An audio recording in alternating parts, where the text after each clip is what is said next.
Here yet.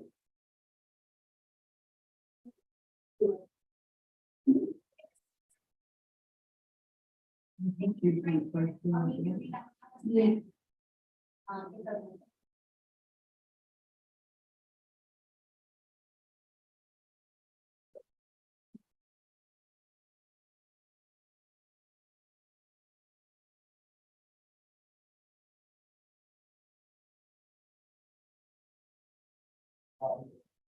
It's for the 3 separate properties. Oh. Did you get in? Oh, they're, you know.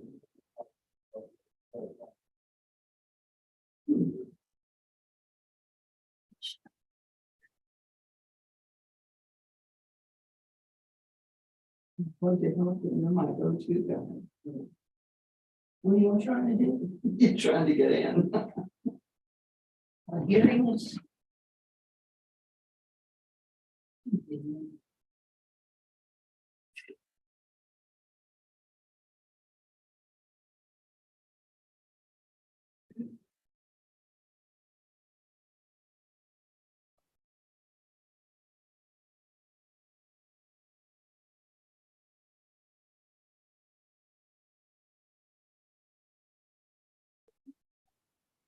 You'll find one more in my notary book right here next to me.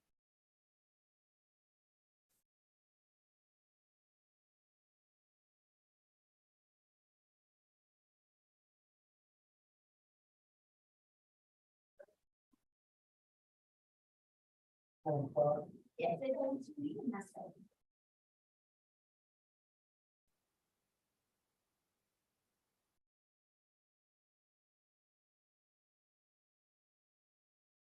Did you get it? Any problems? Go out there for you. Morning, Scott. I kind of open it. That's it. Bob, I'm Bob. Oh, man, well, I don't know if you guys have had problems we are. No phone, no internet, You've got no nothing. TV, Still. still, Oh, because of, we don't know why. Pay the bill? no, it's the yeah. whole. It's the, all that construction going. No, I mean, unless things got better yesterday, the whole town has been closed up. We went out to eat, nobody take credit cards. Really? Yeah, Where were we at? We were at a Mexican restaurant yesterday for lunch and they took it. But, you know. yeah, well. They love you. I mean, I suppose you know. Yeah, I got back in. You finish all the CJ boxes, and actually go back into the super afternoon stuff. Yeah, and Verizon cell phone. And look at it. Thank you. Go to. Look at it across. So where, and the other ones that were. Where are you having a problem getting to? Ron? I'm there now, What were you having? to the agenda, He'd hit it and it wouldn't do we're anything. just sitting there, What he, she. now I had to hit it. So, Okay, hearings, blah, blah, blah. She took it over the sign and was talking. yes, she discussed it, had to come to Jesus meeting. Yeah, because I was watching, all the people from Pocono Ridge were talking about it. They're having the same problem. Yeah, I mean, and what's weird is TV, internet. That's, for us, it's all spectrum. But, in my iPads, I have Wi-Fi and cell service on the iPads. The iPads are with Verizon. And I can't get connected on Verizon. And Charlie Powers, you know, went over, well, in your area, right? He's really messed up because his cell phones are all Verizon. So his home phones are Spectrum, his cell phones are Verizon. So he's got nothing. Verizon's problem. Well, yeah, you would, Or Spectrum, or, now a friend of ours in well, I have really emotion holiday week, so. are you- And you're back okay now? Oh, I never lost anything. Oh, really? I got AT&T, it's just slow, but. Yeah, I've mine's, got 18. Fiber optic myself, I got real slow. Wi-Fi and it's working. I can't speak highly enough. You. Never lost. yeah, we're the Yeah, same but way. how Yeah. did this town, because my friends are on Coconut Ridge. And they're a spectrum. And, yeah, and they're all, they haven't got anything. What's going on? And they called Spectrum and Spectrum told them that they were working on it, whatever. Oh, yeah, and their app says that too, yeah. And a friend of ours in the country club actually talked to somebody at Spectrum yesterday. I don't know when, whether it was morning or afternoon or whatever. And supposedly the guy he talked to said, they don't know what the problem is, they don't know how to fix it, and they don't know when it's gonna be fixed. You can't get more honest than it. Yeah, at least, So what can you say to them? yeah, exactly. Exactly. Yeah. Of course, they're not gonna credit your bill. No wonder my girlfriend's having fun. I I kept on saying, oh, it's because I'm from North Carolina, which is part of the problem anyway, but. Yeah. But she was having phone trouble with her phone yesterday and mine was doing a long time. We finally switched her over to my Wi-Fi and that. No, Spectrum? Yes, Spectrum. no, I have the local. Rockport one. Wi-Fi. Ah, Yeah, okay. Hey, I've had it for 3 years. It goes out once in a while, like call and they say, okay, let me push the button and. Yeah, I had them, their service for a while, years, when it was DBS Tech, You know, and, I moved away from them, back then because, at the time I was, working from home and. And Yeah, they don't their have idea any of service was, Yeah. it was between 8 and 5 during the week, there'd be somebody to fix something, but if it was other than that. Out of luck until Monday. they have new owners. Really? No, somebody out of, I think it's Portland, Washington. They didn't raise prices, so. not yet. That's good. Good morning. Good morning. How are y'all doing? Great. So we can go ahead and get started with that, if you want to. Okay, You know, we're really interested in how to We're do this, just we gonna can sit talk. here and relax for a couple. I don't blame You you. wanna come in and? so. Yeah, right. Then you don't have to read the cases and stuff, you just read the. Okay, so this is the new process? Yes. Okay. That's fine, because luckily I have the scripts that report the new process as well as the old process. Because even though we swear in once during each hearing, I still have to kind of confirm that everybody's sworn in. Yeah. Okay, so here's what we're gonna do in the meantime. Kind of like Fight Club. You wanna You'll call have to The get a rule little of- more detail. Supposedly the rule of Fight Club is you never talk about Fight Club. Ah, Do you wanna open the meeting?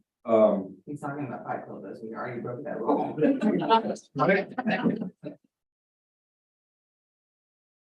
I don't, yeah, let's go ahead and I don't know if we're live or not. Yeah, we I are. guess we are.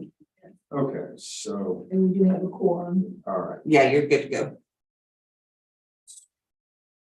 it's the 19th. Okay, so today is Wednesday, April 19th. It is 8:22 and we're convening a session of the Aransas County Appraisal Review Board. We do have a quorum. Yes. Okay, we have a quorum. All right. So, to review, and ostensibly to save time, we're going to change the process of signing affidavits. We're gonna do it, and it's not clear yet, I've talked to Mike or even to see, we're gonna do it once a day, once a week, I don't know yet. Okay. But the point is that, it should not be an issue for you guys to certify or to swear in an affidavit that you've not communicated with anybody about alcohol. And reference the, Numbers. Case. you don't even need to, we don't need to call them out or anything like that. Okay. Because what we're gonna say is we're gonna reference the list, okay? However, it's never good to sign something without knowing what you're signing. Mhm. So, I'll pass around this case listing, take a quick look at it and just make sure there aren't any issues. There shouldn't be, because you should not be communicating anyway, with anybody. So, but again, so you are, comfortable with the fact that you're swearing an affidavit against a list of cases that, you know. that you're not And that's communicating. this list. That's this list, yes. So if you want to take a quick peek at the case listing, just to make sure that you don't have any issues, then we'll go ahead and we're in. We good? And what we'll do, Okay. if we're going to do it on a weekly basis, that list of cases are cases that we may hear, will be fairly voluminous. So we'll give you an opportunity to go through that, either at the end of the week or the beginning of the week or whatever the case might be. Again, the whole idea is to hopefully save some time. Now, they're going to change the process as well for the protesters, where they're going to swear in out in the lobby. I believe that's the way it's going to be. Yeah. Prior to coming in, and their ticket to enter will be them handing me their The sign. sworn affidavit. And the district personnel will also be swearing in as a group or, you know, whatever. They won't be doing that here. We won't be doing it here. And that's time saving in here. That's the thought. It is. Yeah. It will be. Okay, so since we, well, let's go ahead and just do that first, and then we'll go on to the next thing before we get started here. Okay.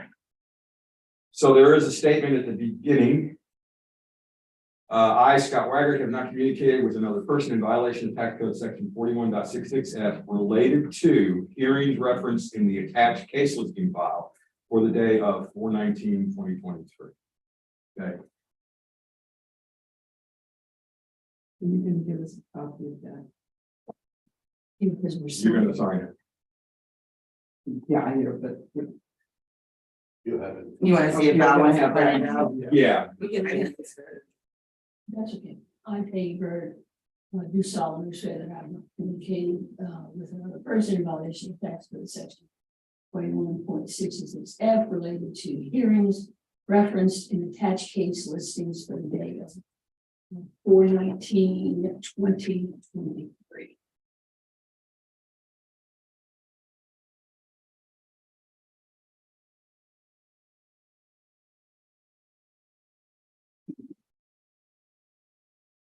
I, Joanne Ferguson, have not communicated with another person in violation of tax code section 41.66F related to hearings referenced in attached case listing for the day 4/19/2023.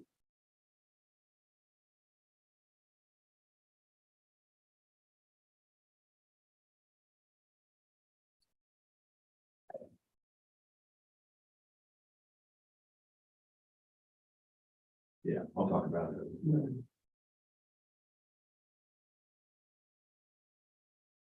I, Ronald McCann, have not communicated with another person in violation of tax code section 41.66F. Today, the hearings referenced in attached case listings for the day 4/19/2023.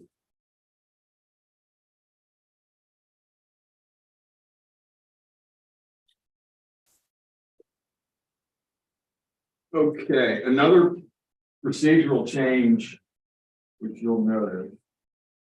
And this actually, in the hearing procedures, it's really always been there. It's not something that changed. Yeah. It's item S in the list of things that we do in a hearing. And it says the ARB chairperson shall ask for a separate motion for each matter that was the subject of the protest hearing. The motion should include the exact value or issue to be determined, and the vote shall be taken and recorded by a designated district staff or ARB member assigned to the purpose. Separate motions and determinations must be made for each protested issue, such as excessive appraisal and unequal appraisal, must have separate ARB motions and determinations.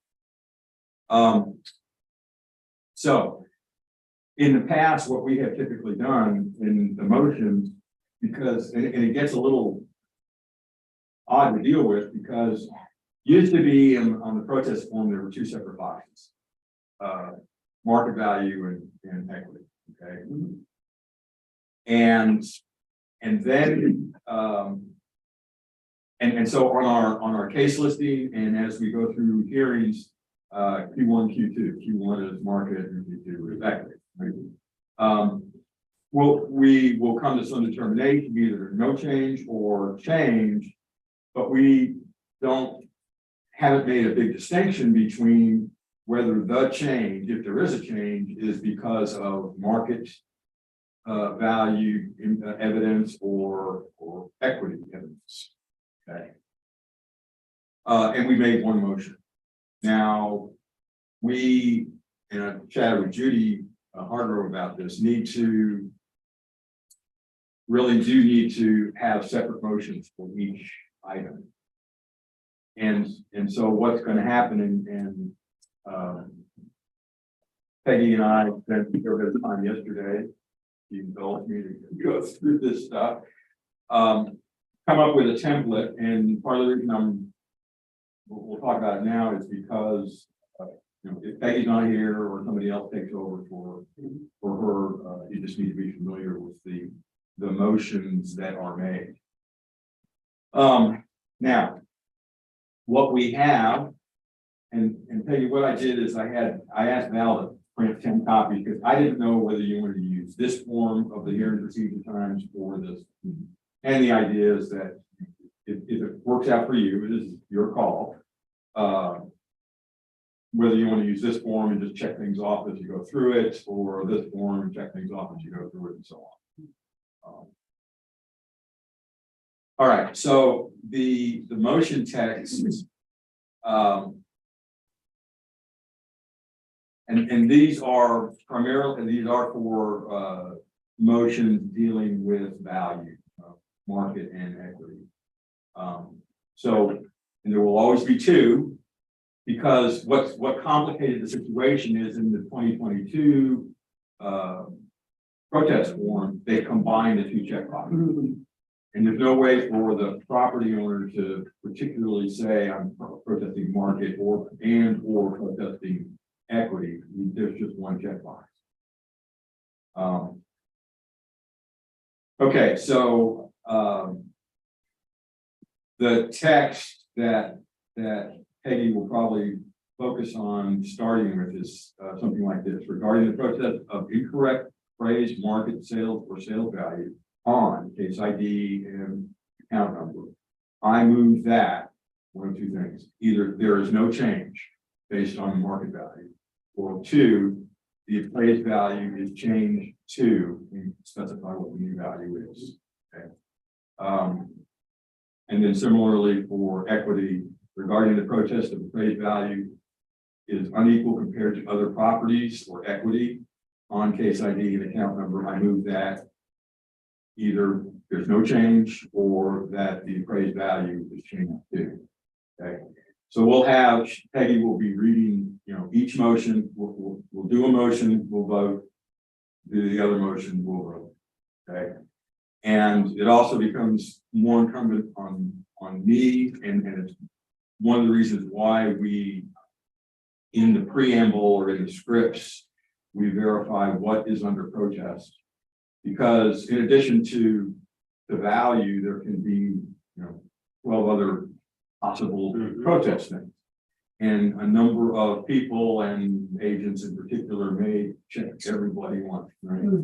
And we need to verify that the only things under protest are value and have them withdraw their protest on the other things that were kept on the protest. And that's what you're going to ask them That's right. before we start. That's right. But if they don't, you're gonna need a, for each one of them. Right. Understand? Right.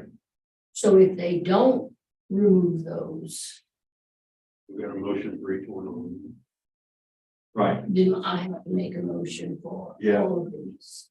For each one that remains Right. checked or Individually. Yeah. So, Yeah. Should have been here. It wouldn't help. Oh, John. and the actual text of the motion text for these other values, kind of, as we've done in the past, wing it, I won't say wing it, but, don't necessarily need to create a template. Or No. we can, or. Well, very seldom do you get all of them checked.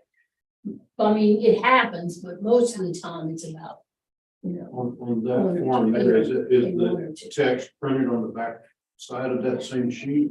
Is that how you done it, or? Yeah, and what I did like is that. in talking with Peggy and seeing how you guys work, as well as how I work primarily with single member panels, is the table used to keep track of who speaks next and how much time is on the front, and the back has the motion text. I like this. Yeah. I like this. Yeah. Now, we have two, we created two forms of this, and I'll leave it up to you guys and Peggy in particular to determine which form of the hearing times. Rather than take up two different columns, I created one column and then said, you can check off whether it's the protester goes first or the district goes first. It doesn't matter, whatever works best for you guys or whatever you're comfortable with. And we'll kind of focus or hone in on the format that you want to use as we move forward. Oh, I like these motion text.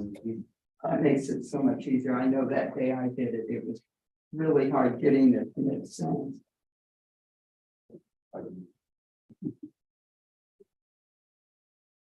Hey, Yeah. I'll just take. Which one do you like this?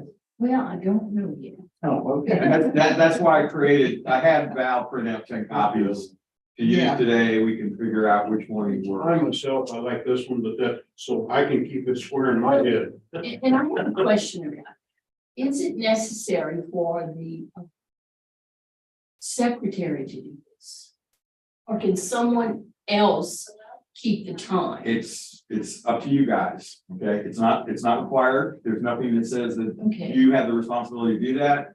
If you want to ask or have somebody else do it, you know, that's Ron, I'm fine not too. talking on you, but no, I'm being serious. You seem to be more organized when it comes to that. I kind of lose myself and I'd be glad to do that.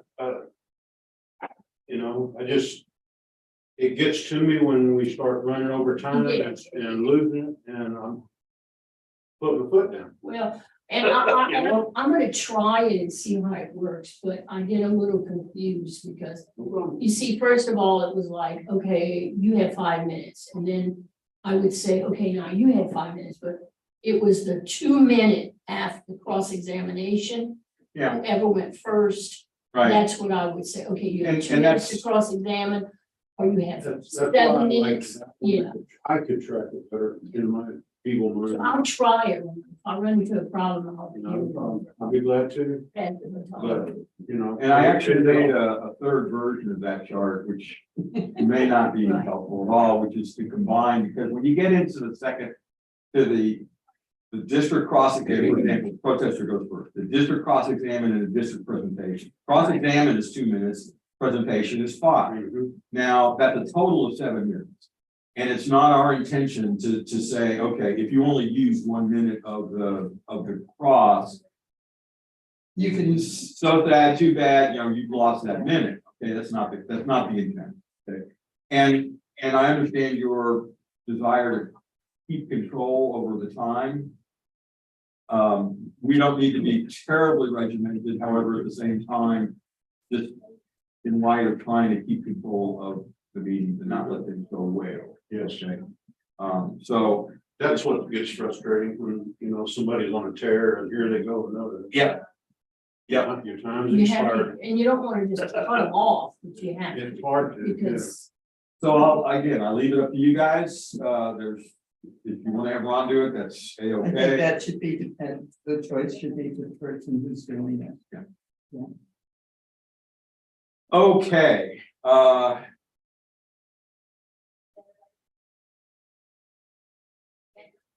and I'll do one more thing before we kick off. Judy is going to be on the phone for this morning, and is Jim Evans here, or is he going to be on the phone? You I know? think they were trying to get him on the phone. Okay. The two lawyers, you know, for the district and ours had communicated, and it was suggested that Judy be available for one or more of these hearings that we're doing this morning. I have no idea what the topics are or anything like that. Judy is still at home. She's in Sealy, and she will leave to come down here at 10 o'clock. She has another engagement down in Brownsville, so we'll chat with Judy for an hour or whatever. There's really not much that I wanted her to cover. She doesn't have anything formal to present. But we get to see her. We get to meet her, that's correct, and what I was gonna ask her to do is maybe spend a few minutes to re-review some items relative to good cause on letters. I know we talked about it, but we had time to mull over it over the last since the last season, yeah. That too.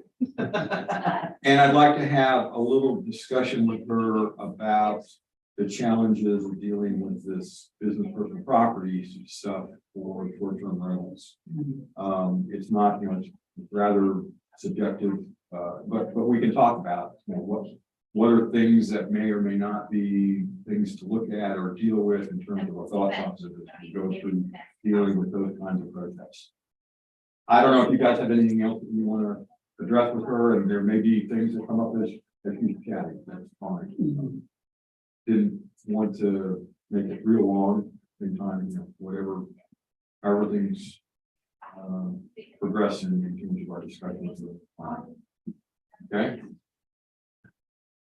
Okay.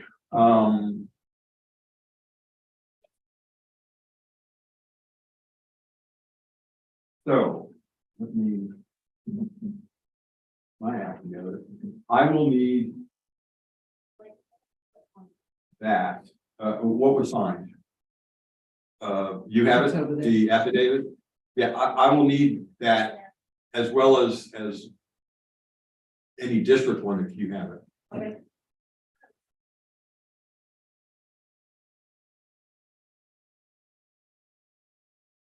Ron, Sir, ma'am.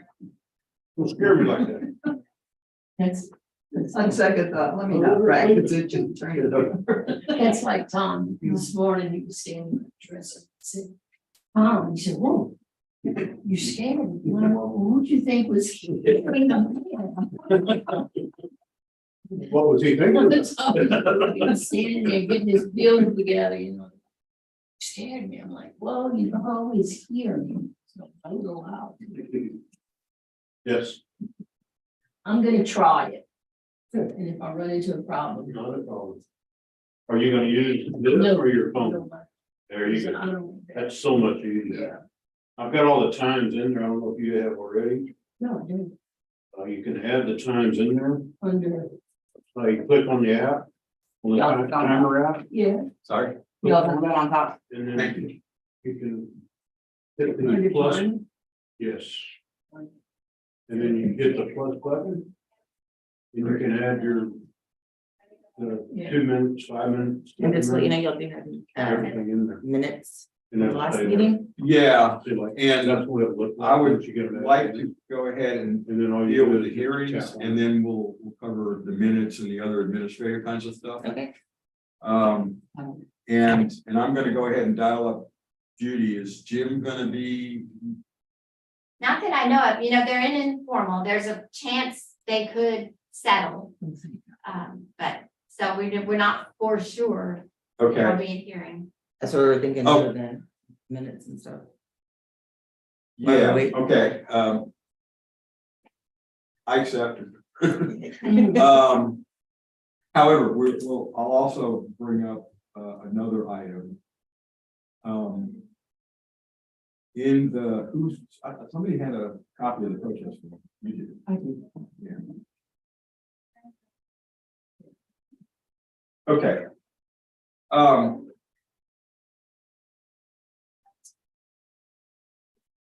So another kind of change or process wise, mechanism that needs to be figured out and accommodated. On the protest form, there are two boxes under the hearing type. One says, do you request a single member panel? Thank And these have been on the form at least since 2022, since last year. The other one is, do you request an informal conference with the appraisal office before the protest hearing?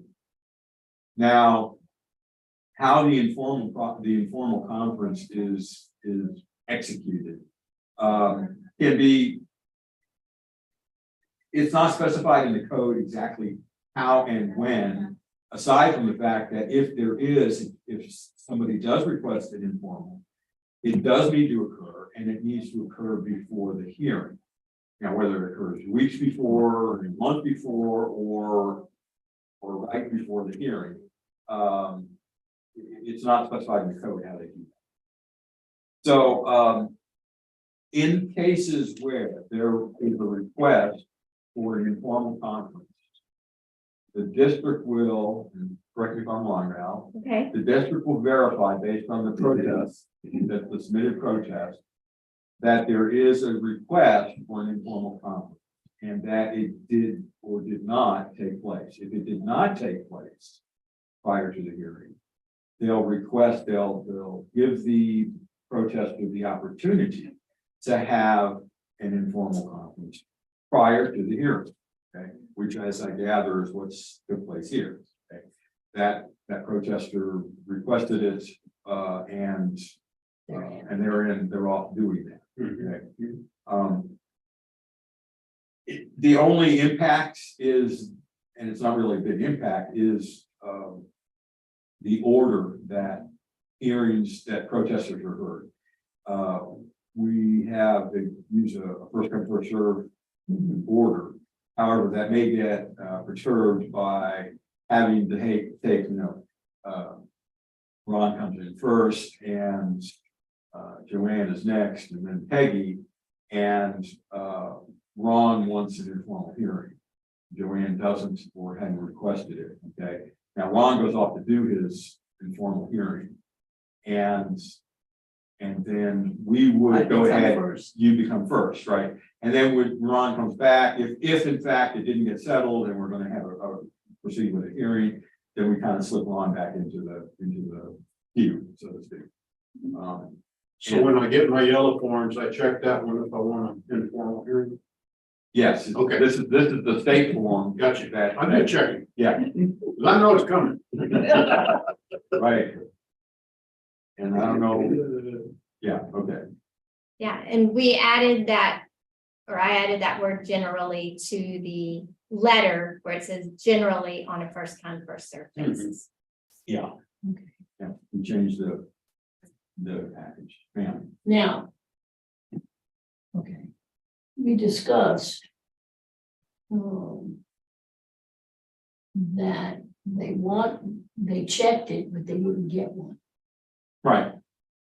And so what happens then is when they show up. So then Ron gets to go out of sync. I mean. Well, he would go out. And then Joanne would come in. That's right. Okay. Okay. Yeah. Perfect. All right. So let's go ahead and cover the the previous meeting minutes. We sent all those out. Hopefully, maybe had an opportunity to review them. Does anybody need any additional time to review those meeting minutes? I don't. Okay, if that's the case, then I will accept a motion. I'm gonna move that we approve the previous meetings. I'll second. Okay, all in favor? Aye. Anybody opposed? Okay, so the March 29th meeting minutes are approved as submitted.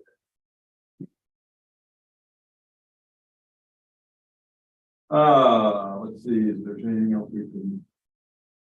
You could look at the supplements if you'd like. I know Mike goes over those with y'all. But if you want to go ahead and just have a look at it, and if you have any questions, I can answer any. If that's what, if you're in agreement with that. That's Scott, fine, that's- we can do that. Get that taken care of.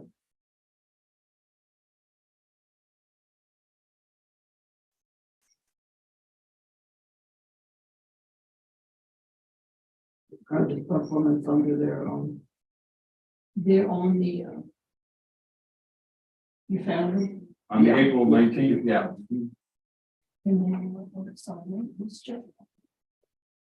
Okay.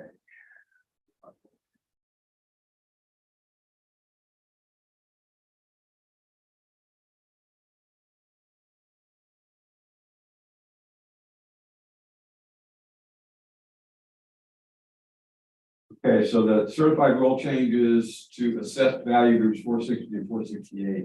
That file looks like the summary Correct. and And it's broken down by year. Like you'll see under 460, it's 2018 chief appraiser motions, and then the very next line is 2019 yeah, chief appraiser motions. Those were a result of all those chief appraiser motions and joint motions that you approved of at the last meeting.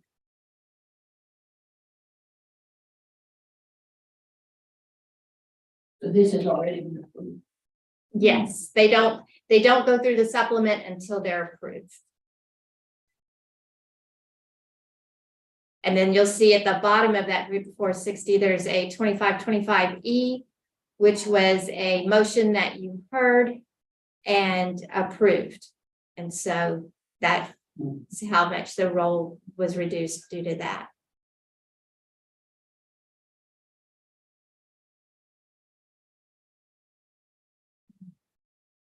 what is there? There are two columns. Mhm.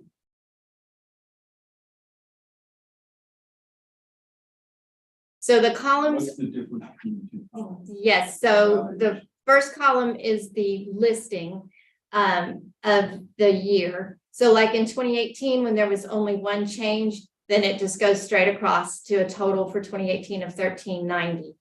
When you get down to 2020 or 2020, it's got two line items for that year, and I'm looking at 460. And then when you go to the last column, it's a combination of the two 2020 changes. Yeah, the thing I was confused on is Mhm. the last two columns. The second from the right reflects what? That is the individual types of changes during the year. So in 2020, we had a change under the tax code of 11.135. That's the tax code section. And it was a gain on the roll of 13,000. Then under 2525B in the tax code section, we had a positive change of $9,159. And then if you go to the last column, straight across from that 9,159, that is the total changes for 2020 Okay, in that so supplement. The second from the right is specific to this. The last column to the right is the total.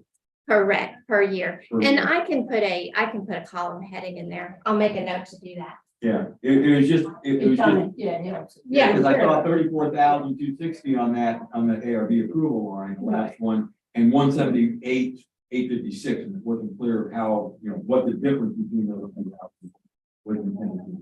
Oh, okay. Yeah, and I can put a line down there, total changes Okay, for the group. I am, Yeah, give us a little. Right. Okay.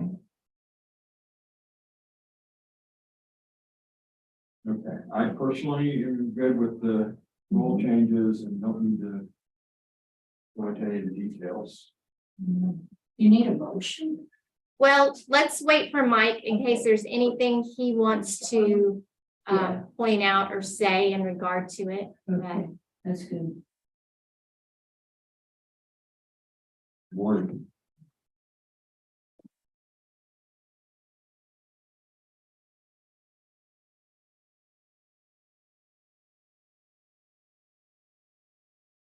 And so, yeah, there's several items on the agenda that we can go ahead and strike off, which would be, we don't have any discussion or action to take to grant future hearings, and that's number 8.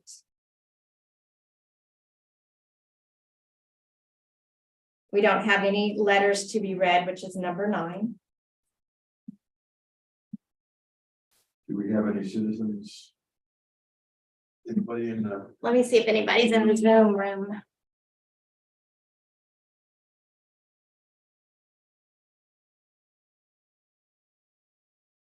Ray, you know how to. Yeah. Okay. Oh, participants. 1, that would just be us. Okay. So no one in the Zoom. Okay, so number 4 is. Please.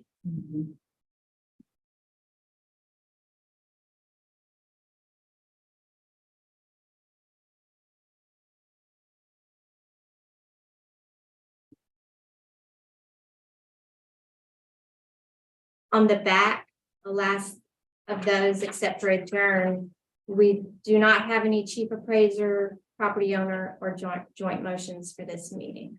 Okay. Page 13, 14, and 15. We have more meetings like this, 13, 14, and 15, right? Yes, ma'am. We would be in favor of that. Right, I'm sure. Val, I need your touch on this again. Oh, sure. Back on that screen. Don't go anywhere. Well, let's see what's going on with that. Here, if we just go to my drive again.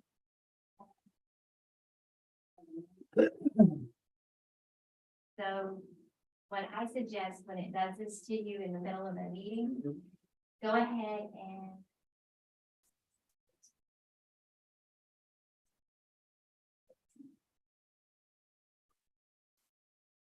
pull that up. So if we swipe up to the screen, then we can go there. Right.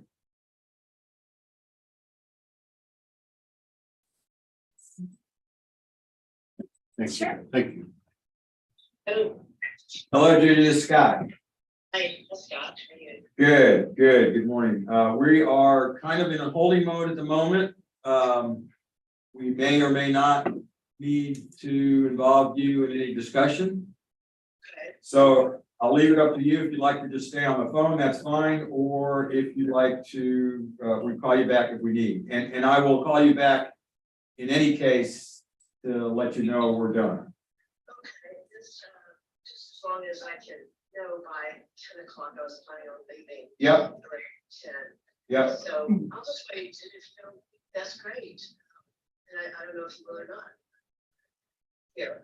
Okay, good enough. I'll give you a call back then, if necessary, and certainly before 10, let you know how things happen. Do you Sounds want to, good. Thank you. Good luck. I mean, would you want to talk to her now on the, or we have to go in closed She, session? yeah, and she also is, she's going to be heading down to Brownsville for another meeting. So she's gonna leave Sealy at 10 o'clock, She's gonna be here. in and she's person. gonna come in person. Great, Yeah. okay, and that'll be after lunch? Yeah, I told her we would meet at 1:30. Okay, perfect. Okay, Get y'all if you want up, Am I in your way? you know. Yes. So any. Anybody wants to go on? how are things progressing with, appraisal notices going out? We worked on it all day yesterday. The internet was out, so that gave us a few hiccups, but I think we're just about there as far as getting it to the printer. So late April, be in your mailbox, I would think by May 1st. Oh, wow. It's only 2 weeks. We're- A little That's gift. bad news. Well, Get it in your mailbox. and I don't know if Mike has any, ballpark estimates on the increases or, from a countywide perspective. All I can say is I've just watched the news and seen some other counties, some people are really. Oh, yeah. getting a lot I of- think we've all seen that. And we are, of course, in that same situation. Mhm. Yeah, I've been going to the mailbox every day. Wishing, waiting, and get sent afterwards. So we So only- go ahead. so we only have one hearing if there is a hearing. There is actually two, but the person did not give us a heads up on a phone hearing and they don't have the affidavit. But we did tell them, dependent on you approving it, if they can get the affidavit in before their hearing time, because they are scheduled for after this one, then there's a possibility they could be heard. Are they by phone? Right. Okay. Because no one's out there.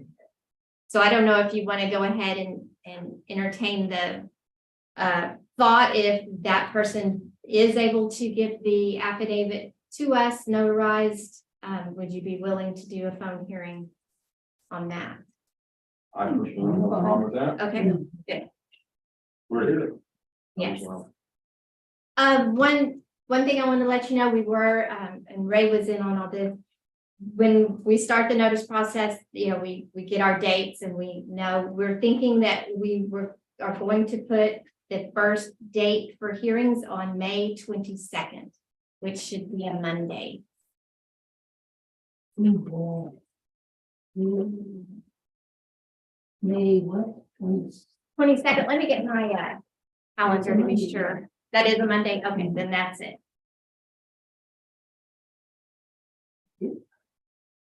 So that's the actual start date, will be the 22nd. That is what we're shooting for.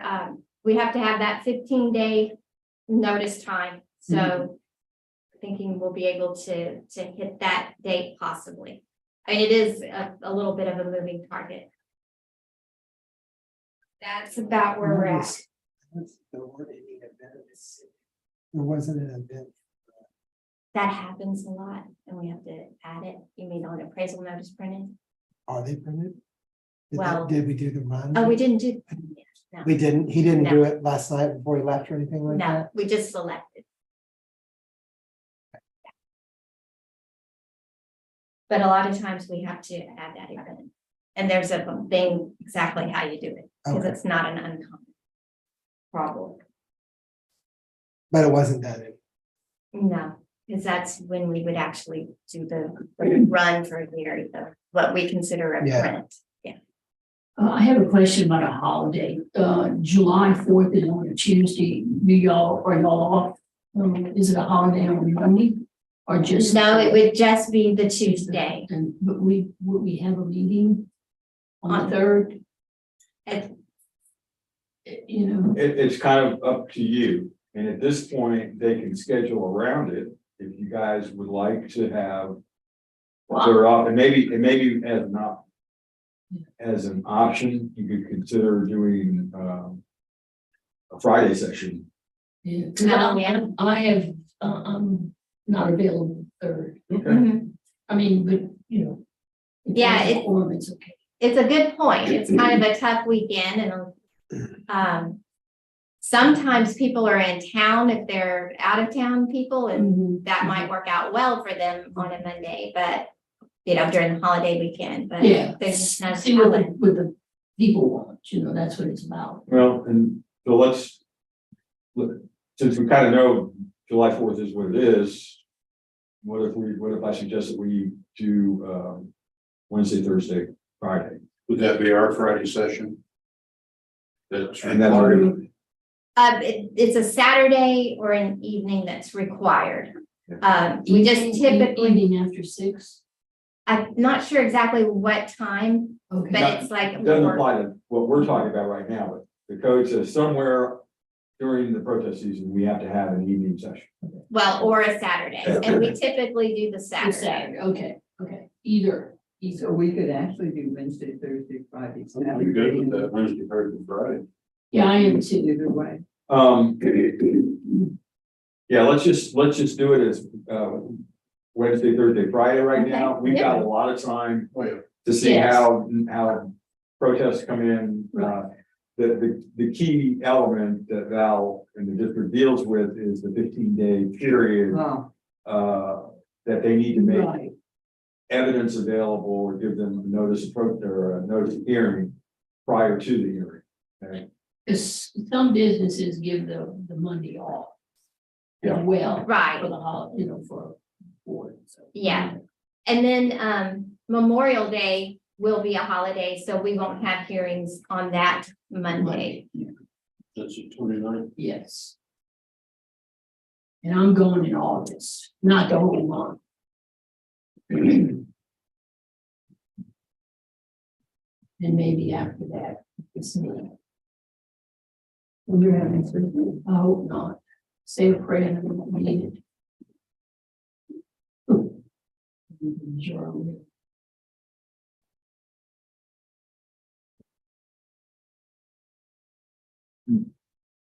Might do like Jennifer did and go to, she went to the heart practice, you said, it worked. She's okay now. Worked well. Doctor, what did you do? This doctor, Hawkins okay. did the work for the surgeon. Oh, the surgeon recommended. Yes. Surgeon out of San Antonio that does the San Antonio Spurs. Yeah, speaking. Mhm. Is it good? Not that they'll stay in, auditors. Mhm. Then.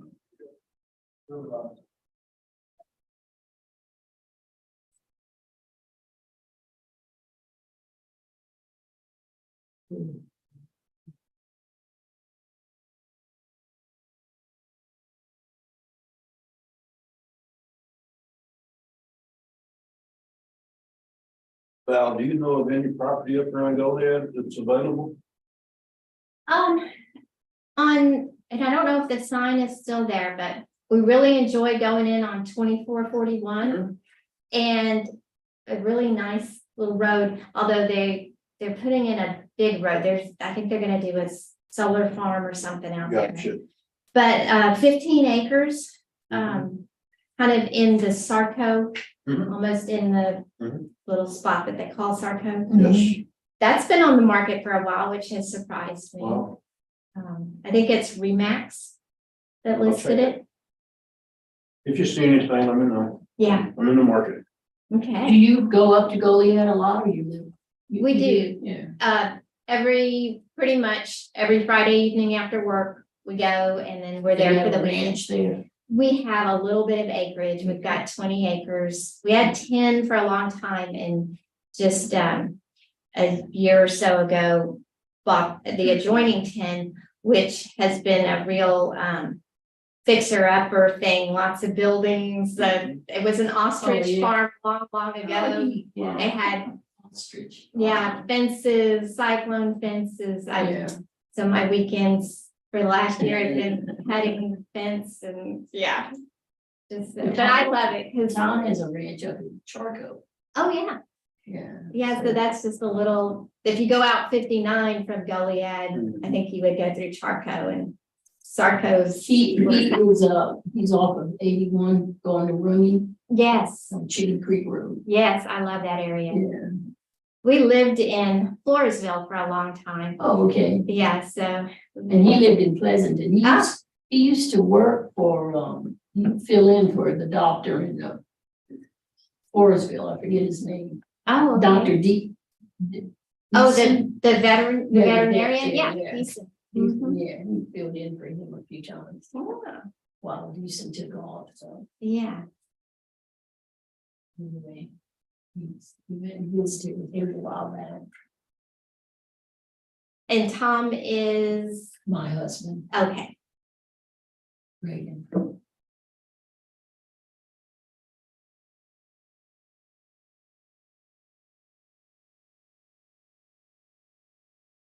so Ron, you have some acreage right now, don't you, or not? Mm-hmm.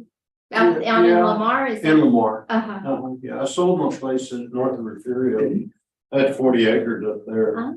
I sold it, kicked myself every day, but Mm. because the price has doubled since I sold it. Yeah, I we just enjoy had crystal balls. Yeah, you know, Yeah, and I sold it and tripled my money when I sold it, Yeah.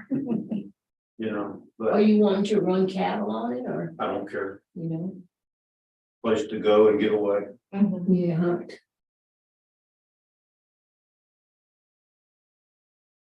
I love to watch the birds. Oh, yeah. Mhm. Oh, they have those green jays. Yes. Come around. Oh, they're I have not amazing. seen them. I haven't seen them since Harvey. Yeah, but we had them at the ranch, you know. Yes, we have them in abundance, and then they'll get with the cardinals and on the trough the water thing, they'll be red, green, red, Yeah. green. It's so pretty. Have there been any thoughts to how we're gonna do these affidavits on a weekly basis? daily basis? Weekly Okay. is, I just tweaked the language since it was today. Yeah, The appraisers signed their affidavits yesterday. Taryn had Mr. Hooper sign his, and Mr. Hoover will still, he's still to sign his. He hasn't done that yet, but I think it's going to work very well. okay. That's good. Yes. So we would have probably at the end of the week, the listing available to review. Mm-hmm. Okay. I think we were talking about that probably Thursday when we're all done. Then before you leave, you'll sign the affidavits for the next week. And I want to thank Scott. He did a whole lot of work on getting the actual nuts and bolts of these affidavits put together. And just sent them, so we were able to upload them and work from there. And it's very much appreciated. And it worked out well. I think all in all, it should save a lot of time. Yeah. Although we may be adding a little time because of this separate motion thing, but What is a separate motion? well, Mhm. we chatted about a little the procedures. And I'm not done talking to the lawyer about it. Yeah, But the procedures say, and it's been in there for a while, ARB chairperson shall ask for a separate motion on each matter that was subject of the protest hearing. So, and they make a point of making the distinction with excessive and unequal versus and or market. And Even though they combined it. Mhm. Yeah. they combine it on the protest form, right? Now, and you're more up to date on this than I am, but my scouring of the code, I couldn't find anything that talked about the motion practice to use in hearings. So the only place this occurs that I could find is in the hearing procedures. And I hadn't talked to the comptroller's office to find out where or what motivated them to have that particular wording or that particular stuff, okay? And Judy said, you know, she was of the opinion that it needed to be separate motions. And I don't know if you were in the room when we were talking about the the motion text. Let's see. To make things a little Oh. easier, we've got that template that the secretary, most likely Peggy, will use to make the motions on value, okay, Q1, Q2. Yes, It should go, it'll probably go fairly quickly. Yeah. The other thing is a real sensitivity to what is under protest and making sure that if somebody like an agent checks all 14 boxes, or, you know, that we withdraw the protests on those things that really are not going to be dealt with. mhm. So that way we don't have to have a motion on them to say no action or that type of thing. And would that just be language within the hearing where you would say, can you withdraw Yeah. your protest? So there is a step where I verify exactly what is being protested on the protest form. Mhm. And in the past, the concern was when there were two check boxes, at some point in time, and this goes back a couple of years, I think, if somebody only checked one, but really meant to check two, or didn't really understand the distinction between market versus equity and so on.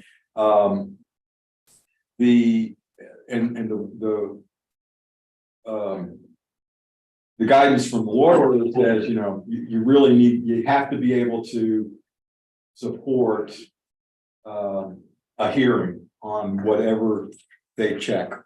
Okay, or even if they say in the hearing, oh, I didn't check that one, but I meant to. Okay, now the place where that becomes more important, aside from saying for value, that, you know, it really doesn't make a big distinction whether it's market or equity. We're just going to hear one set of evidence about that, and the district always presents both market and equity in their evidence. But if it's another item, like there's somebody comes in and says, I want to really protest an exemption or something like that, the district has to have the opportunity to be prepared for that protest. And they may or may not be prepared. So it's at that time where it would be highlighted. And if there was another protest value that came up in protest that wasn't on the form, or that they brought up as they came in the hearing, then my action is to ask the district, are you prepared to deal with that in this hearing? And if not, then we would reschedule the hearing. Wait a second. No. It's, Turn it down. That's yours. I think so, yes. So, an informal was requested and it was granted. We were in there talking. I told them to wait just for a moment. I'm gonna have a conversation with my attorney. And I will come back and tell you how we're gonna proceed. Thank you. Do I need to get G? No, not just yet. Okay.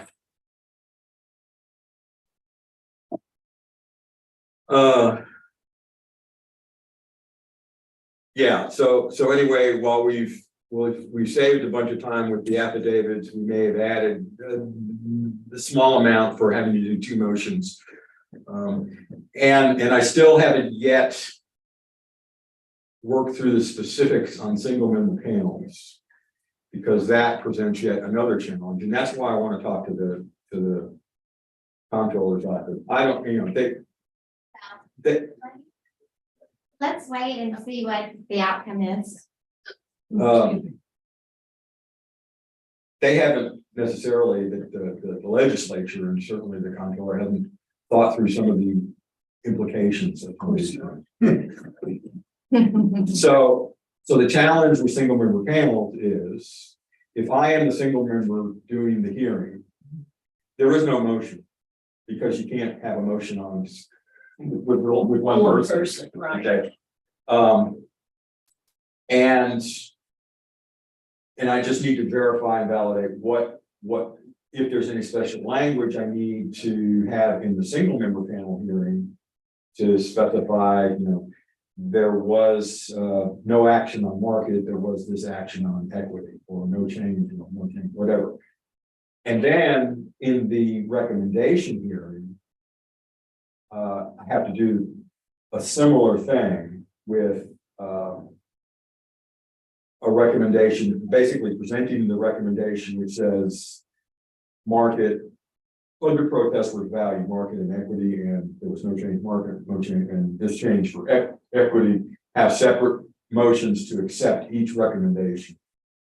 It's probably how it's gonna come out. But that comes back with the ARB.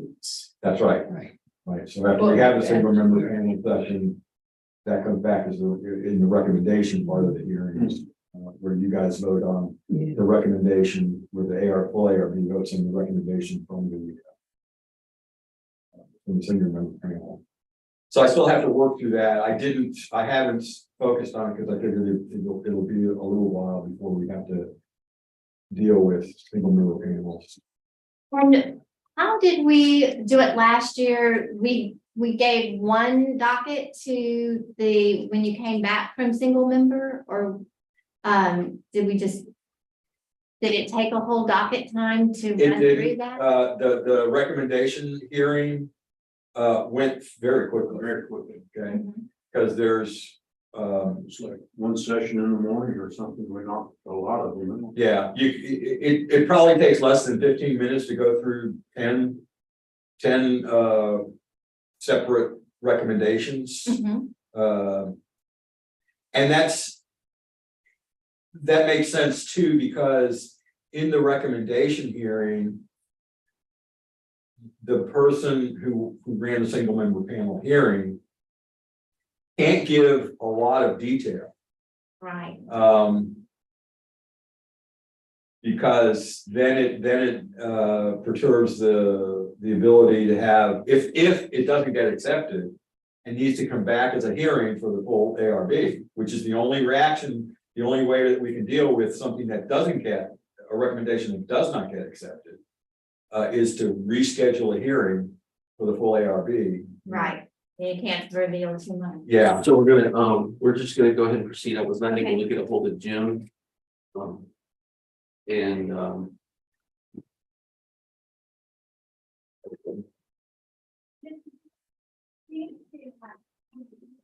Sign in on the affidavit. Let me just see your.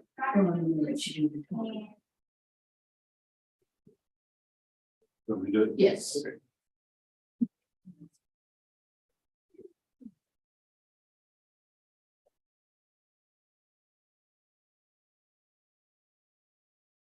That's gonna be.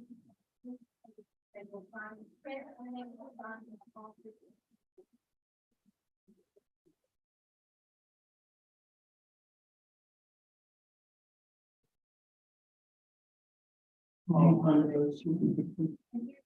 Or, Oh, and antimicrobial sorry, thing, Gorilla Glass. Do you see that? It's at the top right, yeah. top left. left one.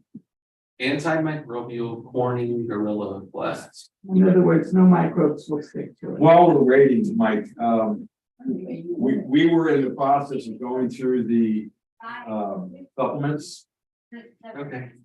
and we approved them, but prior to having any motion, Val, just want to make sure you didn't have anything else that you wanted to highlight or.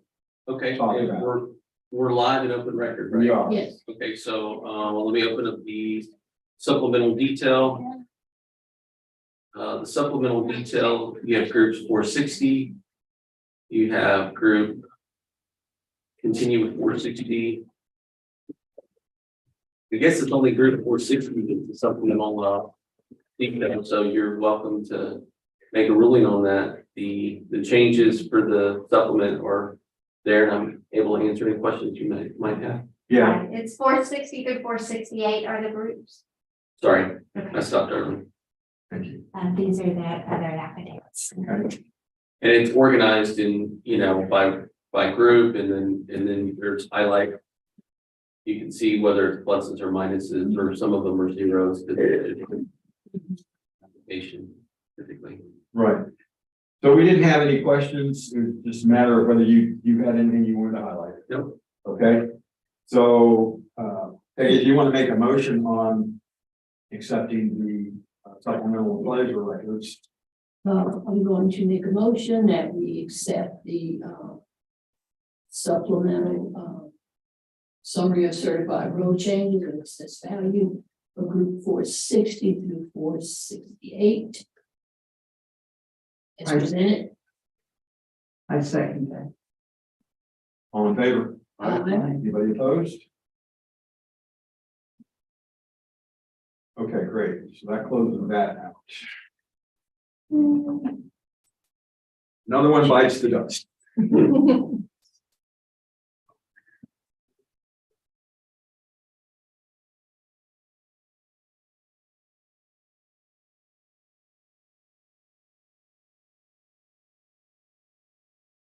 All right, so we're ready to proceed. We are. Which case is this? So I dug into it. There's two of them, yeah? Three. I need to get back to lines. One on the second page.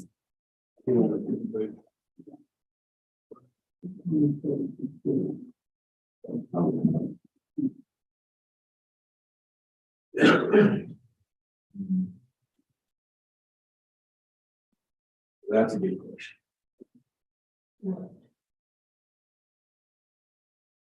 BPP. Okay, and this is not, I assume this is not short-term rental, like BPP. And, yeah.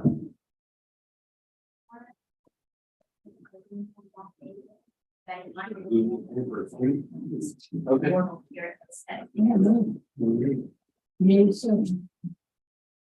Sorry.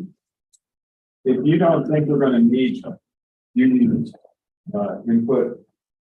I don't know, we won't know until you decide whether you might need her, Okay, and then you would call her that. I just need to make this. She needs to leave at 10 o'clock. So, Oh, it's not gonna take that long. okay, You will decide whether you need her in the first, in my opinion, the first 5 minutes. So, okay, all right. Which one are we starting with? if you'll notice that I believe that if you look at the account number, Yeah, That one? Okay. the first two are this, it's that Eight, we're two, dealing, three. yeah.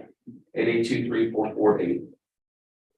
Right, there are three different case numbers because there were three different types of motion protests filed. Yeah. Yeah. so the 88234448 is the one we're gonna deal with now. Mhm. But there's case, There's 24 with that same number. there, look No, on there's page three. 3. On Page page three 3, has the third one. yeah. So you have three cases, 2406, 2420, and 2427. Yeah.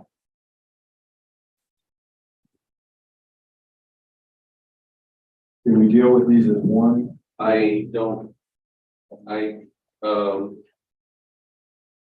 we probably need to do them separately.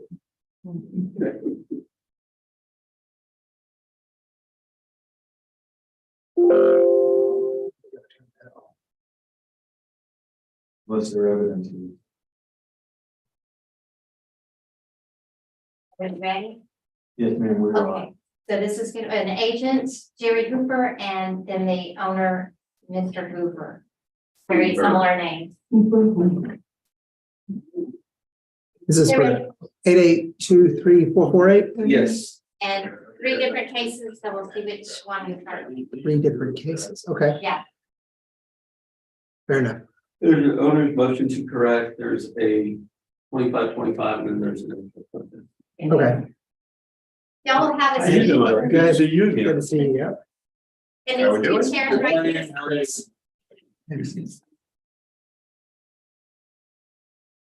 We're gonna go through a preamble, and if I can summarize, I think it's Mr. Hooper and Mr. Hooper and myself had a conversation, I'd like to summarize that.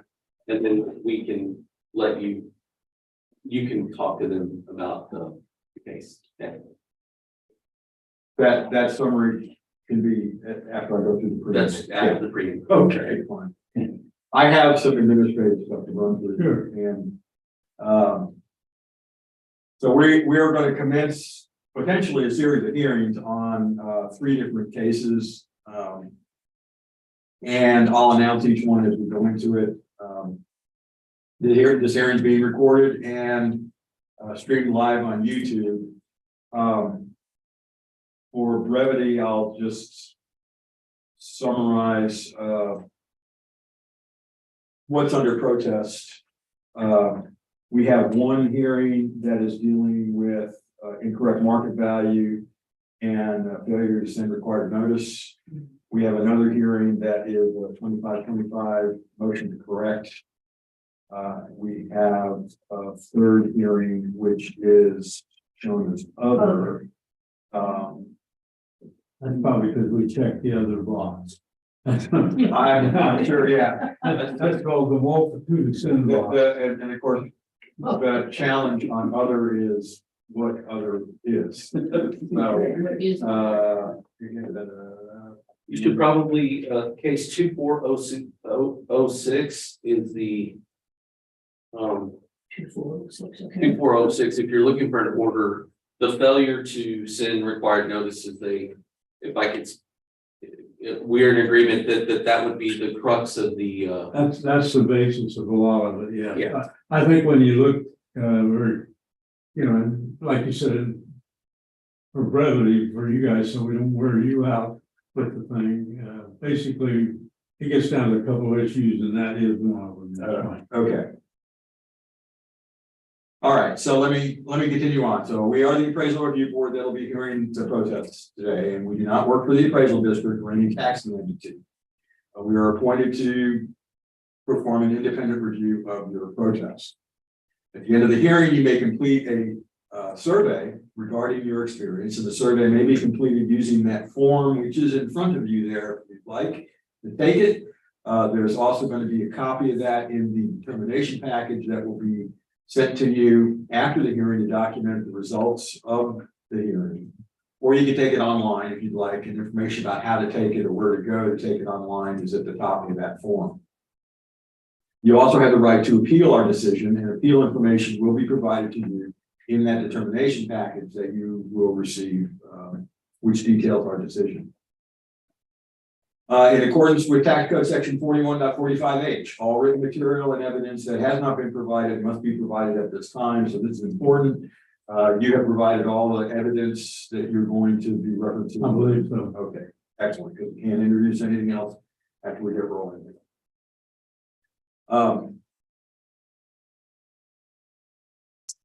right, so I confirm that the ARB members and that, let me get the right sheet.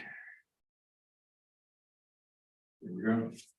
Scott Waggart, myself, Peggy Borg, Joanne Ferguson, and Ron McCann, who are considering this protest, have not communicated with anyone about the protest and in violation of Tax Code Section 41.66F and have signed an affidavit to that effect.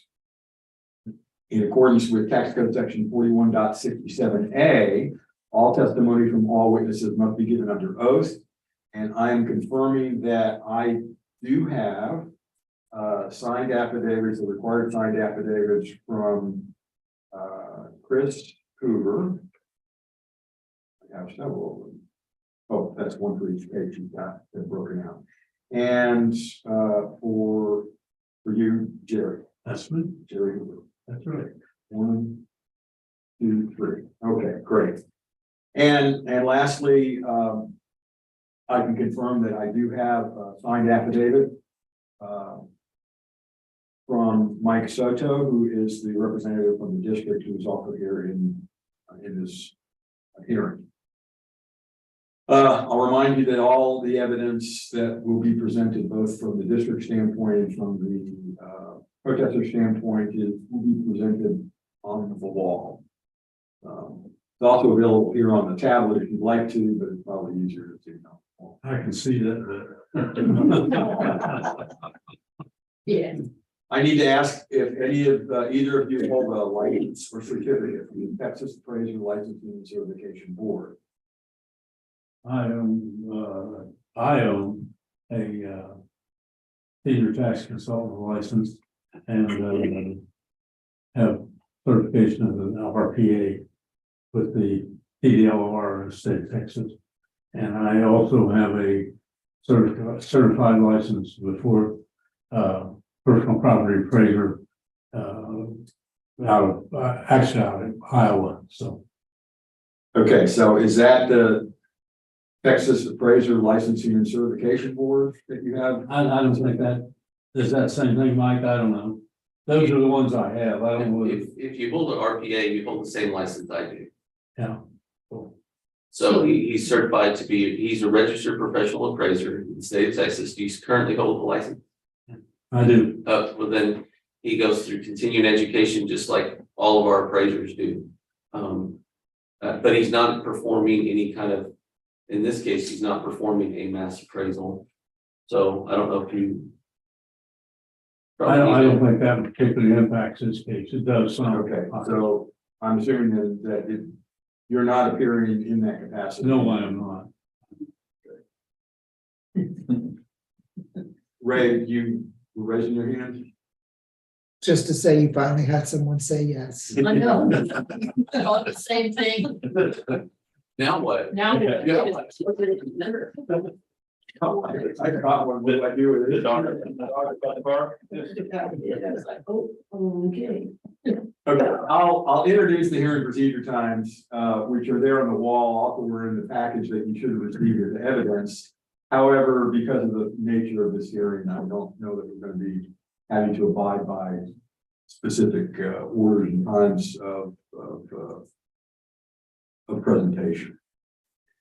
Okay, so I've run through that.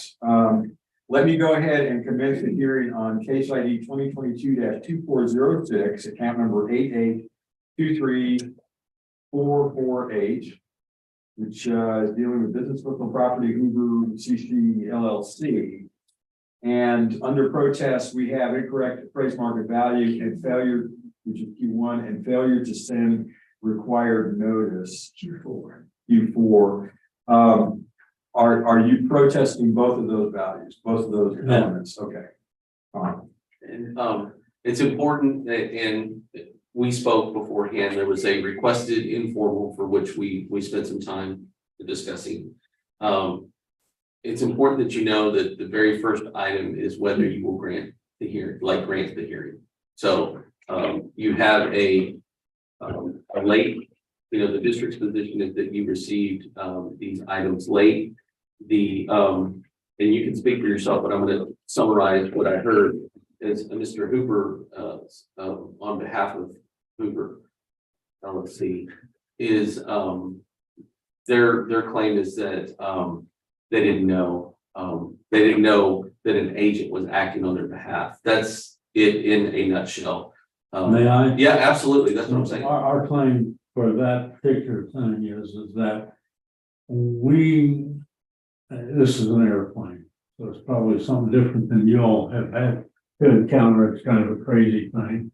But Before we get into the secondary arguments, let's so talk. basically, we did not know until February 7th of this year that there was anybody appointed as agent, or that there was a assessment made or an appraisal made, an assessment made, or that there was even a tax bill out there. So we claimed we did not have notice of any kind. And there are some kind of shades of gray, because you do have an appointment of agent form that was issued not by my client, but by a contractual partner that had no authority to do that, which, as I told Mike, and I do want to express this, I'm sorry, Mike, but I think I need to say that this is not a thing where we're trying to say, oh, the appraisal is screwed up. That's not our intent. We feel that an error has been committed and that we are just trying to correct that. Like I said, we didn't get any notice. On February 7th, I had a meeting with Jackie Pena. That's the lady's name. That's right. Who was an appraiser here. I gave her 3 sets of renditions, one for 21, 22, and 23 on this property. And and I believe the gentleman sitting behind me, looking at my bald head, was in the room when she discovered or remembered this property being appraised. That was the first that I knew, or that my client or any of the members of this organization knew, that there was anything going on. And so that's the first thing. And then, does that kind of sum it up? Yeah, Okay. absolutely. I wanted to. I don't want to be. This is not like a normal hearing from the standpoint that you have three cases. One is a regular 41 case, which is incorrect appraised value and failure to send notice. You have a 25-25 motion to correct 1/3 error of non-homestead. And then you have the third one, which is other. And so you have to, the very first thing you have to understand is we received all of these documents past the delinquency date. Okay. To their point, they're claiming that they didn't know. I would like to dial in Judy, just so that she's up to speed with the discussion. Sure. And she's the ARB's attorney. Okay, She's not our attorney, she's the ARB's attorney. okay. And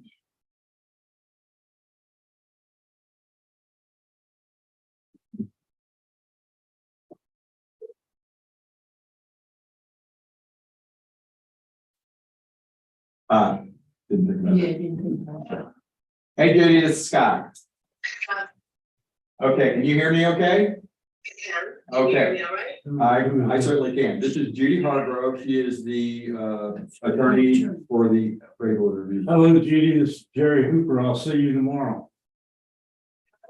Down in Brownsville?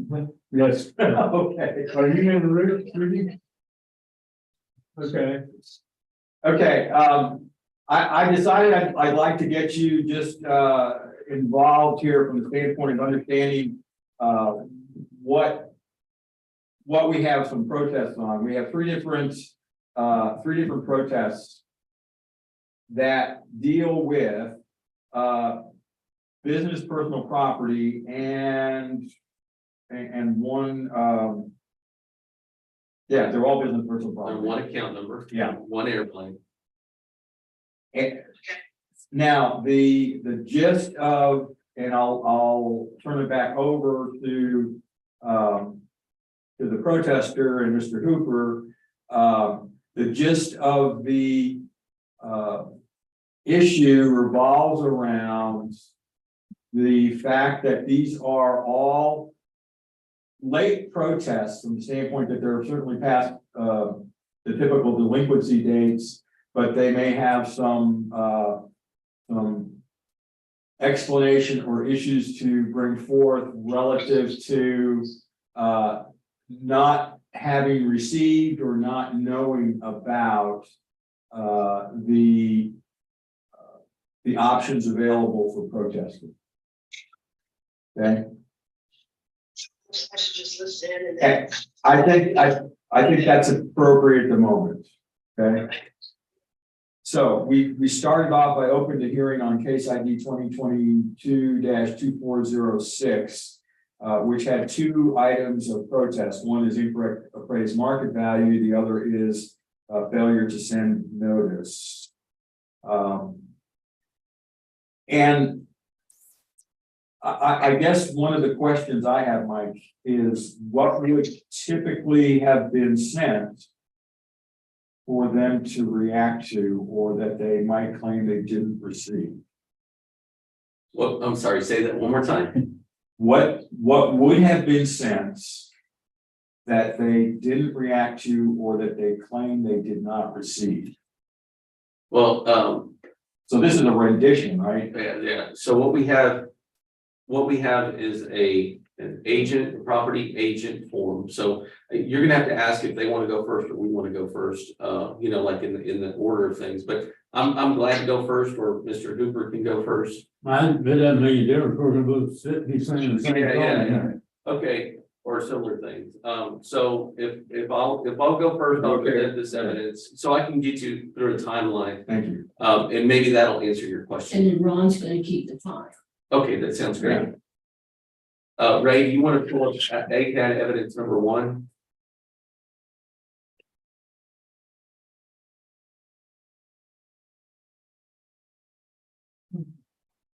This is the revocation that we received by Hoover CC Inc.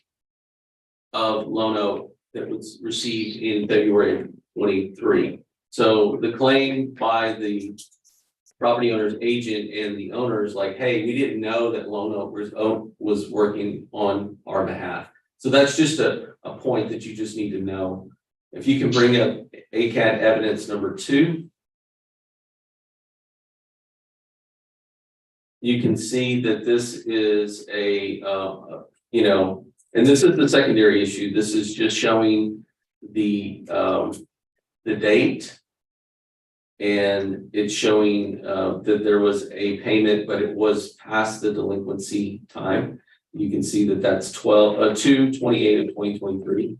So this is just showing its delinquency of That's a tax payment. this is the tax payment, but it's past the delinquency date. Yeah. So this is just showing the timeliness of the payment. It would have qualified the property owner to a 2525 motion at the very least.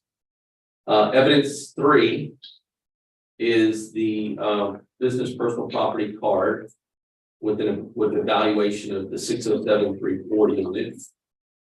Now we're not getting into the valuation at this point. We're just talking about like whether you should grant it. Right.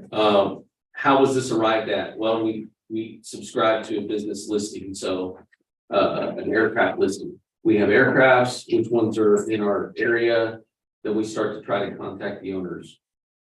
What you have is evidence, ACAD evidence appraisal notice. So that is, do you have that one up, Ray? This is the notice of appraised value in 2022. Okay. So notice was sent to the owner of record. And you see that you have an address there, a mailing address. One of the points that I believe the other, the owner's agent will bring up is that it's not the address of Hoover, like down the street at Market. It's a place in New Braunfels. So why the disconnect? We're gonna get there. But you have a notice that was sent out in 2022. Okay. The untimely evidence, you have a tax statement that was provided. You have on the very next screen, you see this is the date that it was paid. And then the failure to give notice statute, which is 41-411, which is a protest failure to give notice. And it talks about, property owners entitled to hearing. This is Jim Evans. He's my attorney. I'm going to let him listen in as well. Hey, Jim. Hey, Mike. Hey, we're in the middle of a hearing with Hoover, which is the aircraft that we talked about before. And I'm in the middle of my discussion, so just listening. And Judy is also listening, by the way. So the protest failure to give notice, it also talks about in here that at any time, a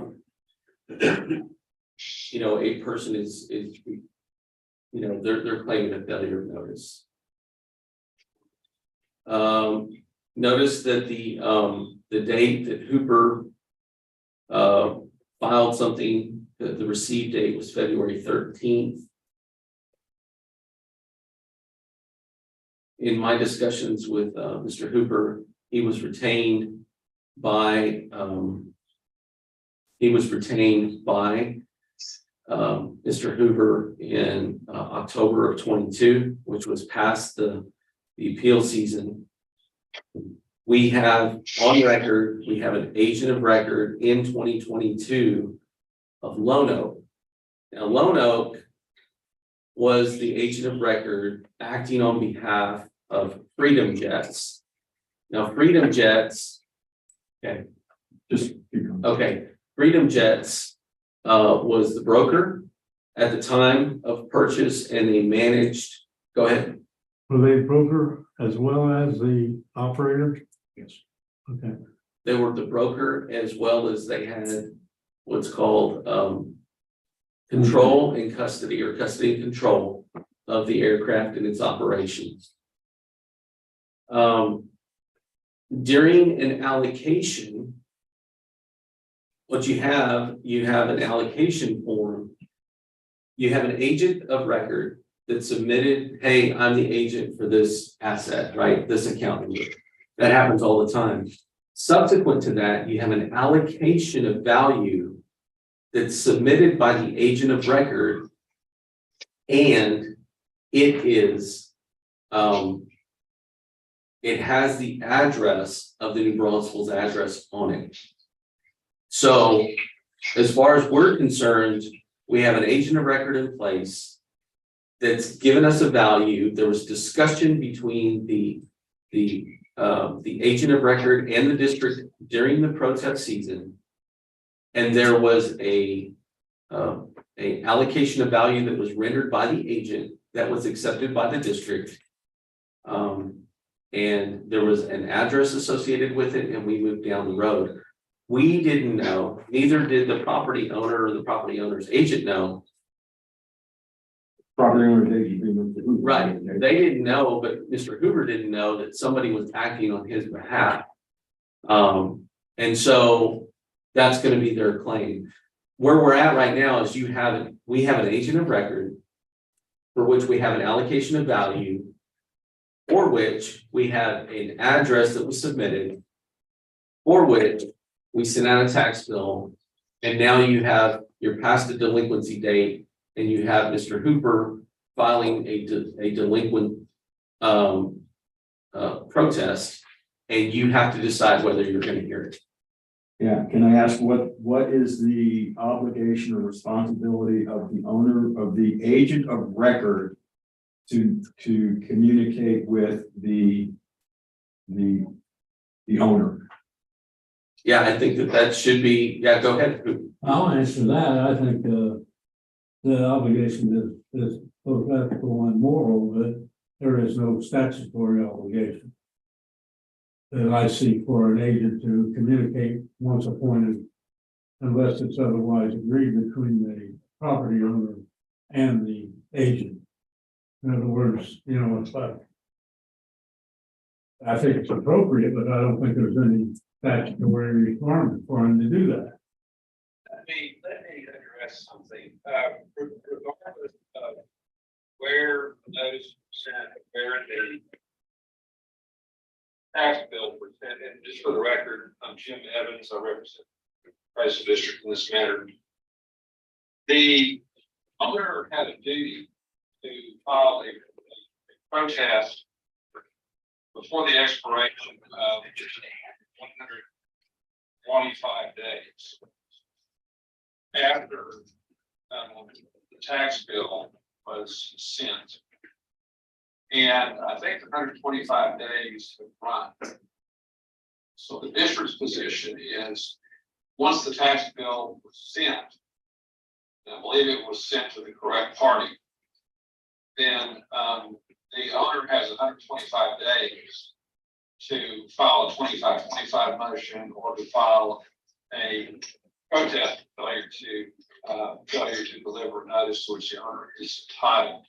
The district's position is that the documents in front of the ARB are untimely filed.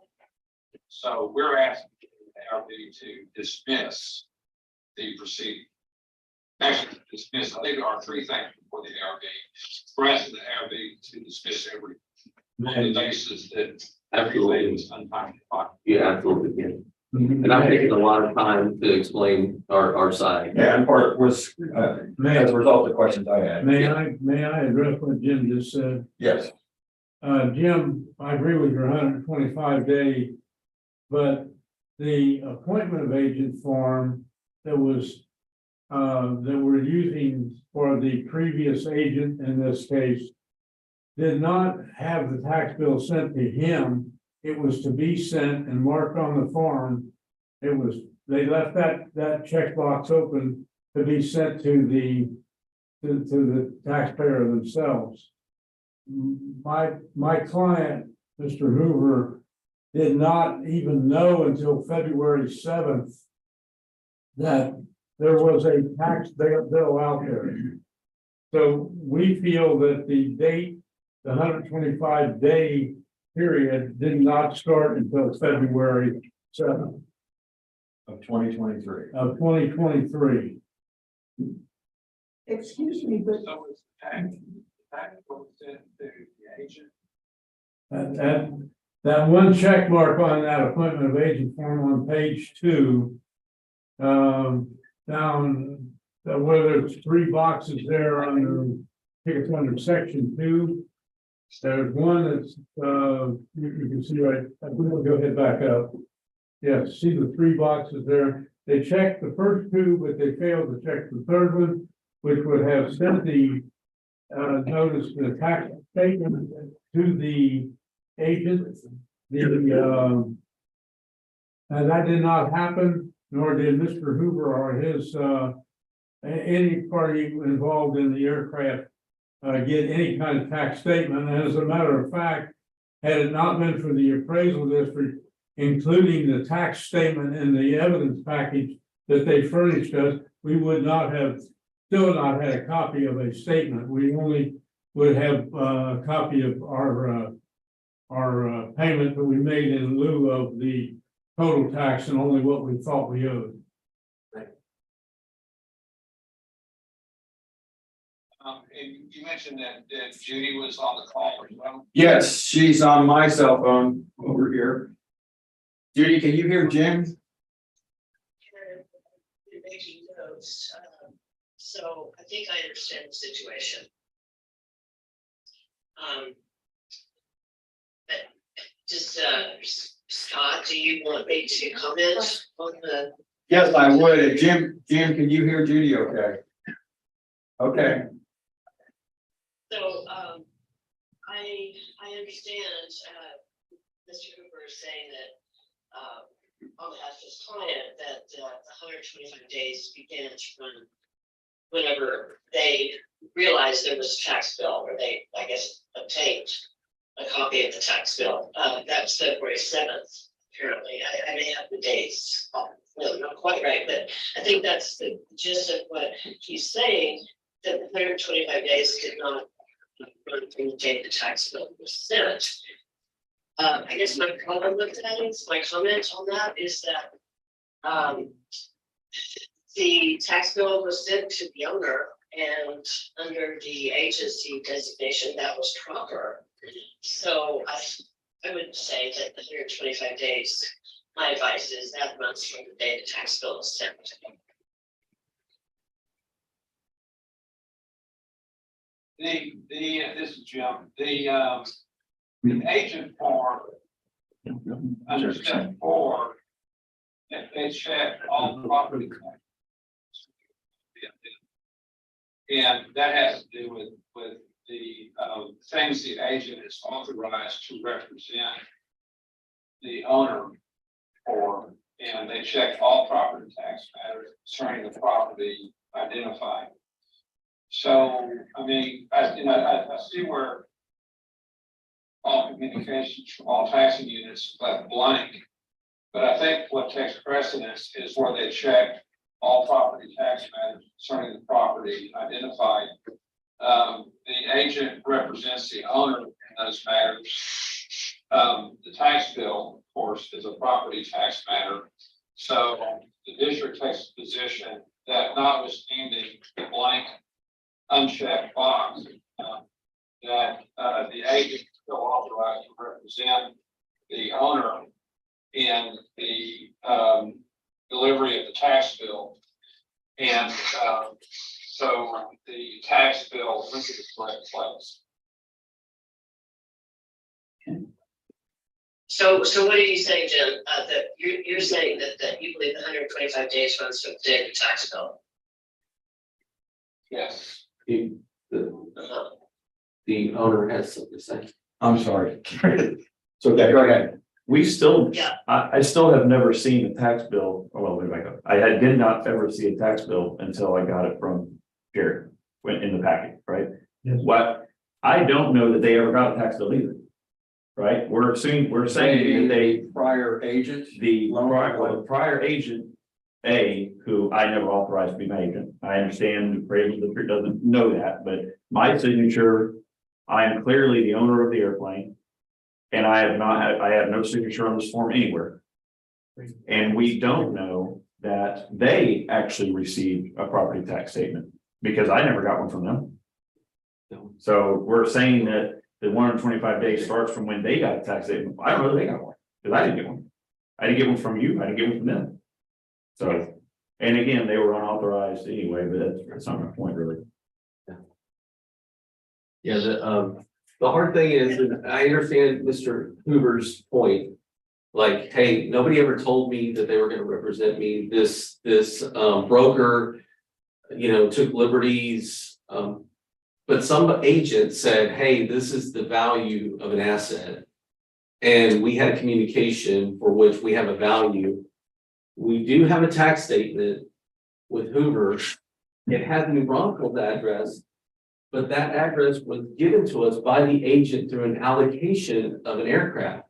So go ahead, sir. But that address was not the address that he indicated on the appointment agent form for other communications from the taxing units. That's correct. And so that, it's our position that tax statement should never have gone to him, but should have gone to Mr. Hoover at the address described on the FAA registration.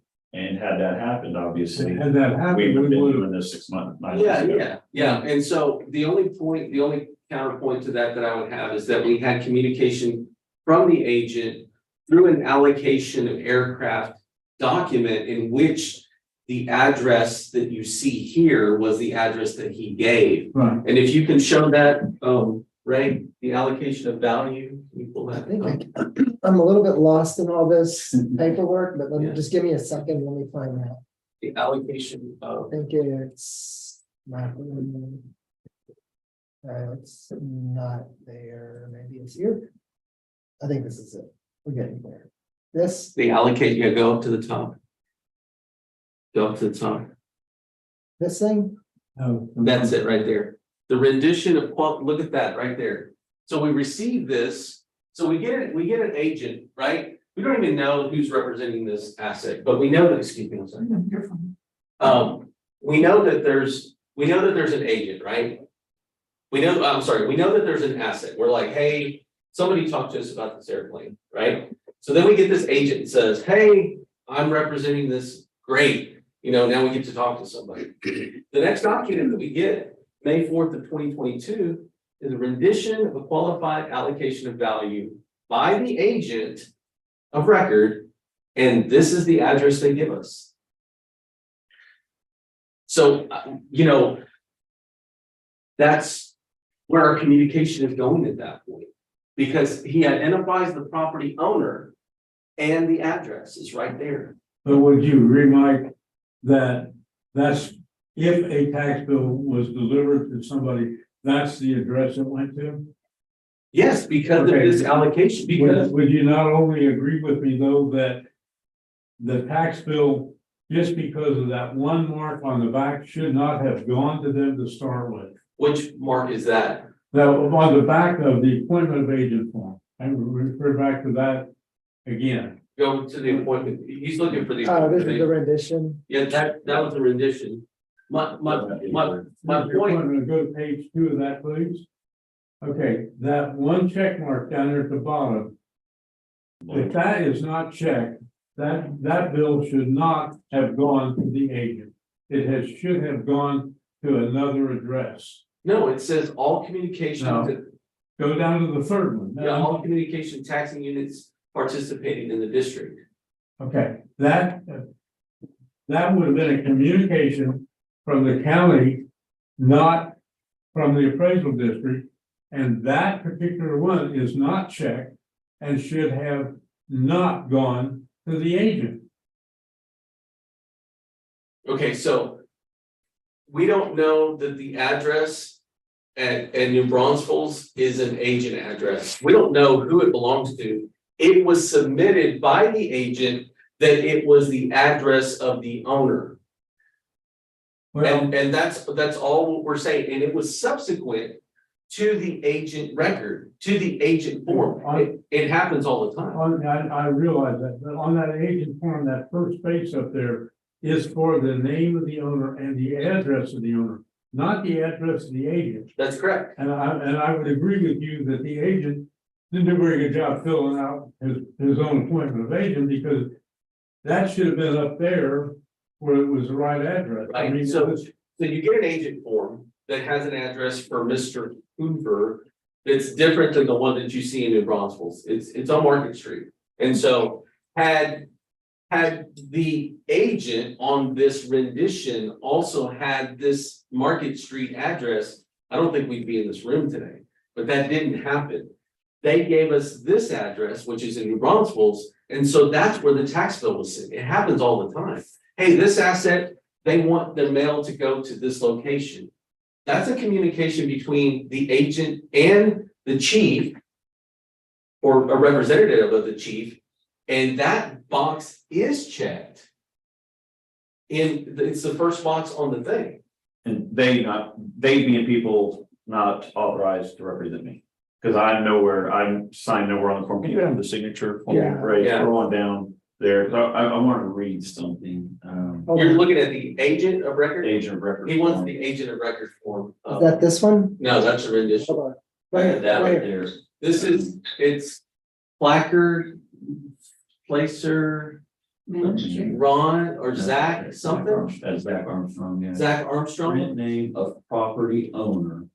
or, property manager. or other authorized to act on behalf of Okay, the so owner. Zach Armstrong is, if you look at my corporate documents and the LLC inception documents, Zach Armstrong is nowhere authorized to represent Hoover LLC anywhere in any company formation documents or any of that. I am, but he was not authorized to sign that. Okay, and I appreciate that.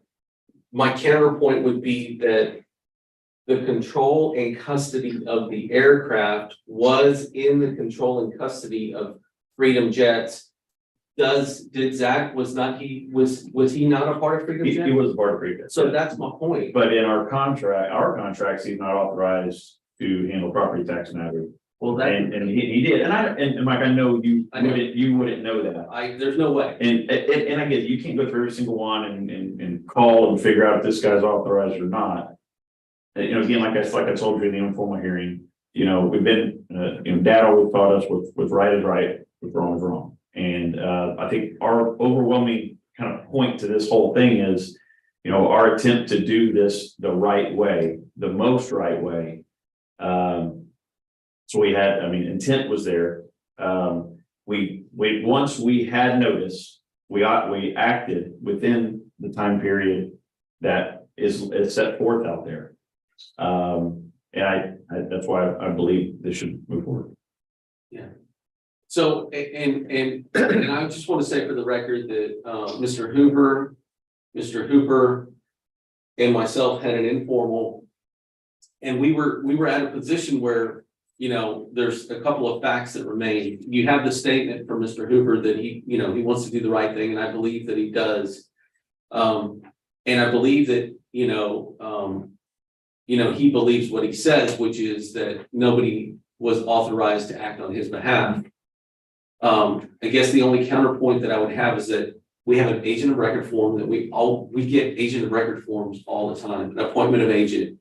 And when you look at the control and custody of the asset in question, Zach Armstrong, by Mr. Hoover's admission, is part of Freedom Jets that had control and custody of the asset, and therefore had the authorization to authorize the agent to act on his behalf.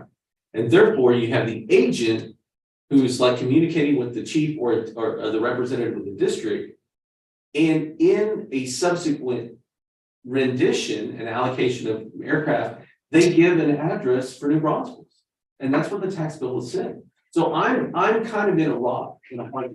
I don't have your past the delinquency date, and that's the reason you get to make this wonderful decision about whether to grant the hearing, because you know, had we had this conversation literally before the delinquency date, we might have been able to resolve it, you know, but it's not. Now it's beyond the delinquency date, and you have to make a decision as an ARB. Yeah. This is Judy Hargrove. Can I ask you a question? What do you contend the delinquency date was? The delinquency date was February 1st of 2022, 2023. Because that's 125 days after the tax bill. Or well beyond that. It's actually well beyond that. Yeah. Just checking. And I'm sorry, that's all my questions. So what you're saying, we paid the tax bill, and we said February 7th was when we actually. Well, we didn't know about it we didn't know about it until Right, and so, February 7th. and then February 28th, I paid what we thought we owed, Yeah. so we're kind of debating it. I don't want to sound flippant about this, but we're debating 28 days, is that what we're debating? Yeah, But we're not debating anything. You submitted a process by which they have to hear whether to grant well, grant the hearing. what we're saying is that, as Mr. Evans indicated, there's a 125-day window. What we're really debating, or not debating again, but what we're saying from Mr. Hoover's standpoint is that 125-day run didn't start until we actually had knowledge, even though it wasn't written knowledge, we had knowledge that there was a tax bill out there. That was our first notice. So therefore, the delinquency started, any timeline started on February 7th, not on January 31st. Right. And I don't know if intent matters, but please consider the intent of us trying to make sure we handle this. Once we did know, we jumped into action immediately. That's just Yeah, a fact. and Once you- we knew. And you and I had this conversation like in the informal and you know, the intent or the knowledge of, like, you knew you had an asset as of December of 20. So you knew that it was taxable in 21 to some extent, whether it had any takeoffs or not, which we won't get into any of that. But you knew you had an asset that was possibly taxable. And then you had representation in 22 that you didn't have knowledge of until late or early in 23.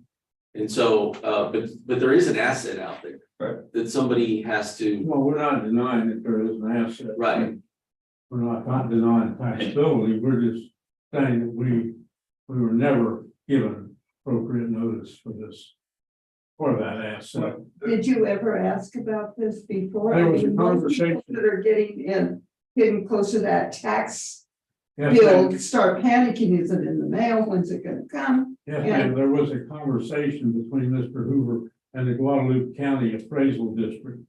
And that conversation, Guadalupe County, because he indicated it was on 135, did not have any interest in taxing the asset.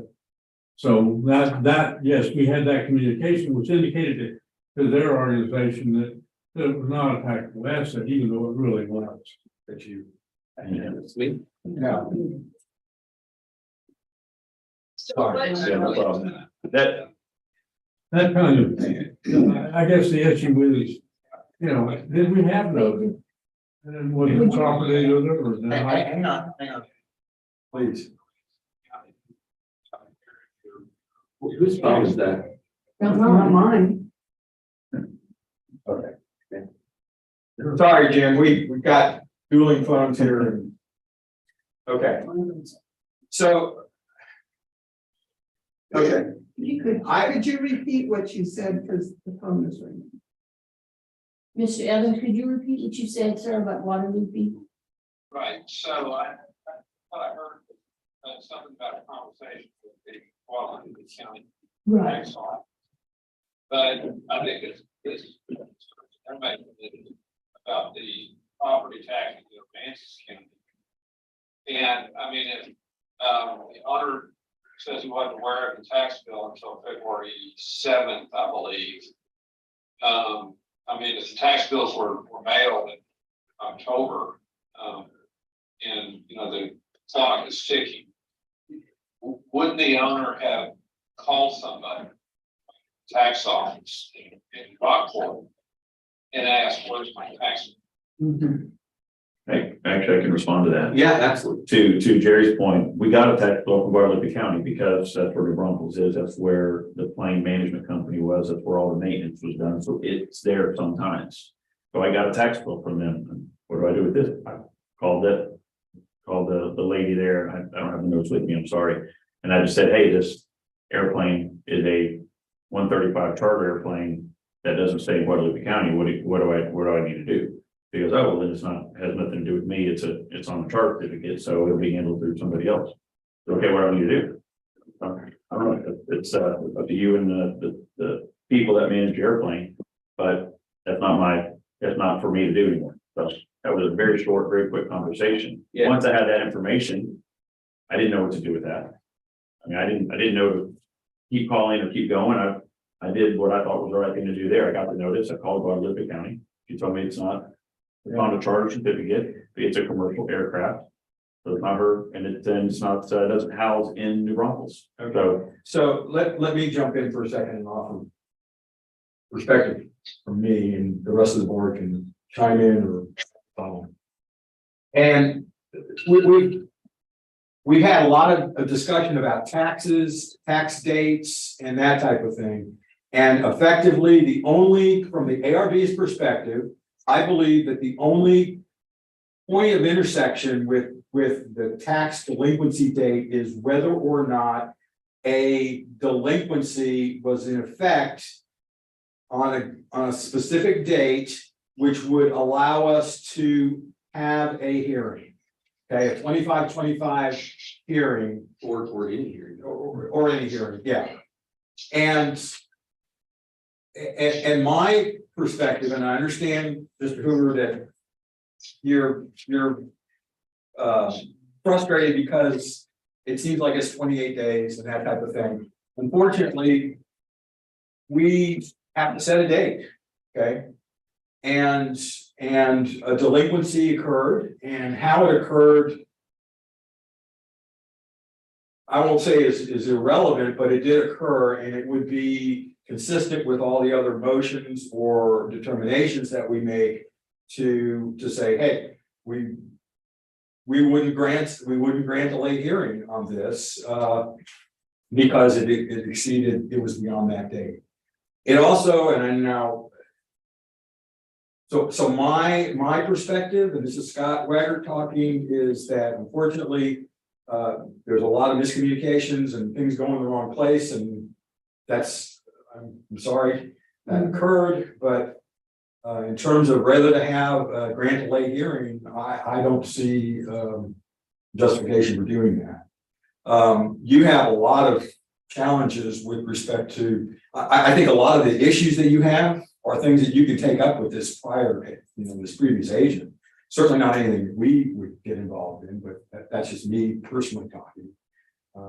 So I will leave it at that. My perspective is to not grant the hearing, but I'll leave it up to you guys to talk now. I agree with that also. I mean, I'm sorry that happened to you, sir.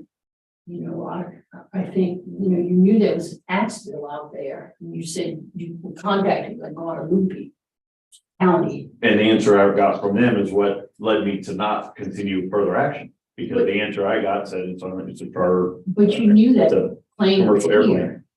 That was here. And that it was based in this county, which would mean it would be this county. But again, ma'am, I'm sorry, I agree with all those statements. Again, the key point though, is when she told me that it's a commercial aircraft being chartered, that it's another, that threw me to know, I guess I don't need to worry about that. I mean, I'm smart enough to know that there are assets and there are taxes due. I do it every day. Yeah. But when it comes to aircraft, I'm sorry, it's a whole different animal, and I know ignorance is not justification. I'm again smart enough to do that, to understand that. Please understand Yeah, though, that I've really tried, I guess. It's, Ron, I have a question. In 2021, was this a taxable asset in Aransas County? We didn't have it picked up. Okay, well, that answers my question.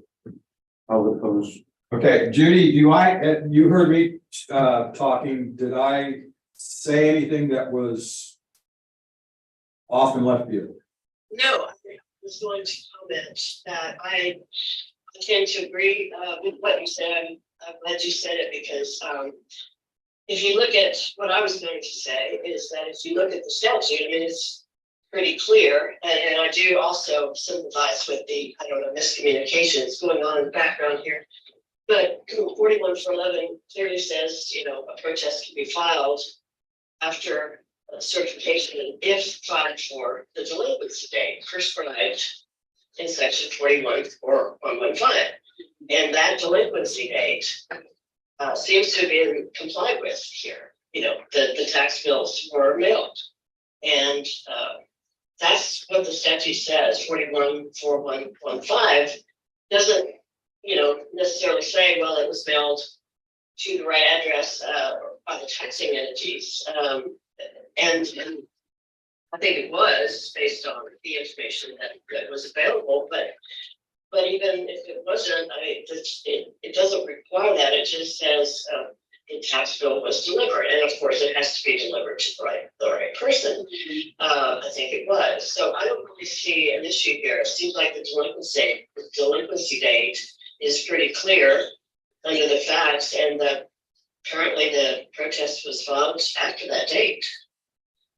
Okay, thank you. Okay. You have anything else to offer? On? no,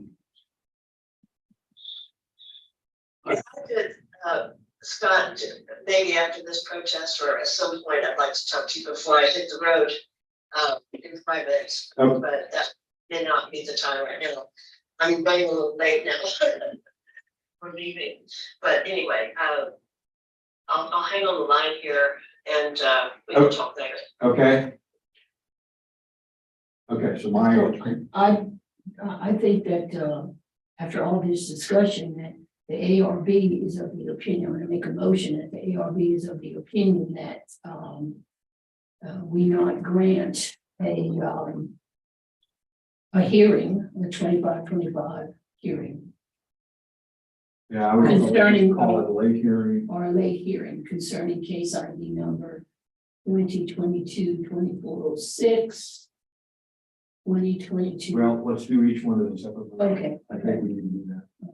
so the motion is that we not grant a late hearing on case ID number 2022-2406. I second that motion. Okay, all in favor? Uh, Anybody opposed? Okay, Okay, the second motion is going to be that we not grant a late hearing on case ID number 2022-2420. second. all in favor? And Anybody opposed? then the motion to not grant a late hearing. The ARB is of the opinion that we not grant a late hearing on case ID number 2022-2427. I'll second. All in favor? Aye. Anybody opposed? Okay, sirs, I know it's not the outcome you had hoped for, but you also can fix things moving forward too. Yeah, It's quite pronounced. Tens of thousands of dollars unnecessarily. Unfortunate that we still did the wrong thing, so thank you, appreciate you guys. Thank you. Thank you. Thank you for your time. Didi, I'm gonna step outside. Chris, make sure that we follow support this notice hearing, make sure we have, we're all in agreement, you and your agent. Well, I think go ahead. No, Sorry. Mike, The answer is yes, and you're, yeah, thank you. yeah, we're done. Thank you, Jim. Thank you, Just Jim. hit the club button. I appreciate it. Bye. So I told Mr. We can talk out here. Yeah. Thank you. Thank Have a you. good day, sir. Thank you.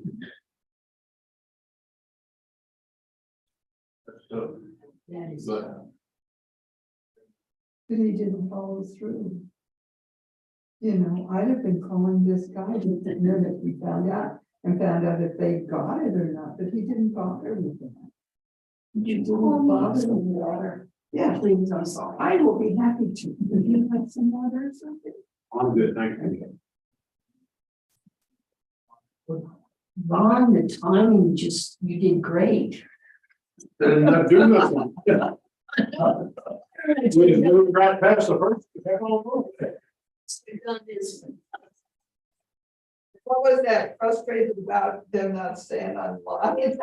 Yeah, right. Oh, yeah, we don't do that, man, a little bit different. That's funny. Thank you, Miss JoJo. You're welcome. You finished with this? It'll be my own house to give you this day.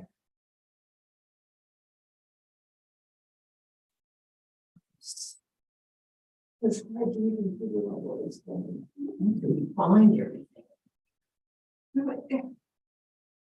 That was just.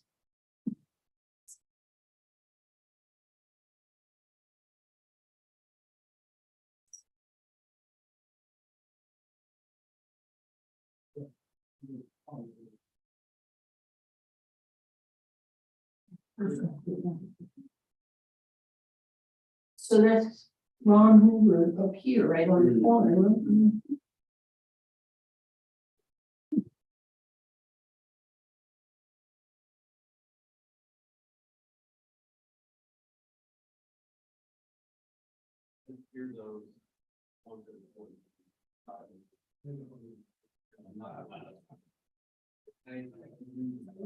Some conference phone was ringing, it wasn't mine. Who was the It mom? was in the background of one of those two. Oh, that's what it was.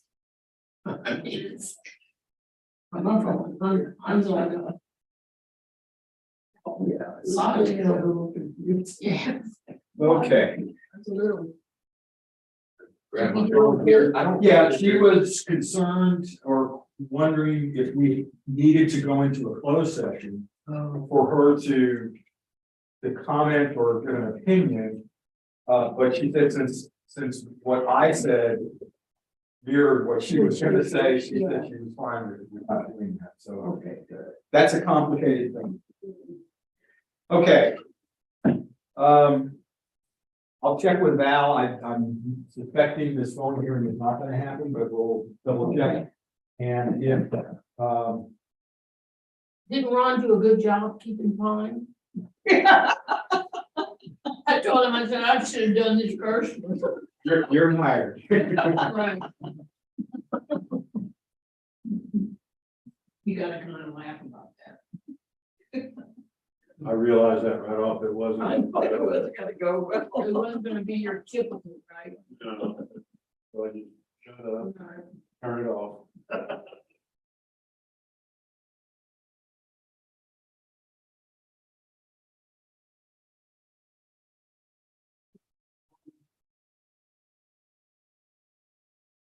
Do you answer your phone? All right. You guys want to take a little break? The phone hearing will happen. It is, short-term rental, BBP stuff, so. 2:46. So we'll take, we want 5-10 minutes. Right? I'm fine, yeah. I'm good. I'm okay. Whatever y'all decide, I am fine. I'm gonna. He has his timer, so he's okay. Timer Here's the turned phone off. number. And how do you say that? Here. It's here, okay. From Alexandria, Louisiana, that's not a difficult Louisiana. No, you're not. Alexandria. North. We call that. Anything north of that, we usually call Yankee country. You know, I was in Baton Rouge. Yes, several months ago, before Christmas, yeah, I went to see some friends that had moved down from Michigan. Oh, wow. They went home. Culture shock. Huh? Yeah, well, No, because they were from here, Oh, okay. and then they transferred up there, and now they were sort of coming home. Too, so it was sort of funny, but it was interesting, I remember, that was years ago. Mhm. When the minute you crossed the border, coffee was chicory, and there was, and it didn't seem to be that way anymore. I mean, there was a lot less chicory. in Yeah. coffee. It's, you see, I never did like the chicory. I didn't either, I thought it was really good. Oh, I think that cured me of coffee for a long time there. I used to work for HB Zachary, when we were building a power plant up in Tatum Mhm. and over in Palestine. And all the restaurants had were chicory. Yeah. God, I hated that. It's so bitter. It is, Ooh, it is. no, everybody goes to coffee. And I want some regular cold coffee. They go to Cafe de Monde and, eat beignets, coffee and beignets, and, oh man, you got, that coffee. The beignets, yes, but not. Yeah. But the rest. Never could get into the chicory. And my dad used to play that. He had a pot of coffee on the stove. And it didn't have to be hot, he'd drink cold coffee, I could never get into that.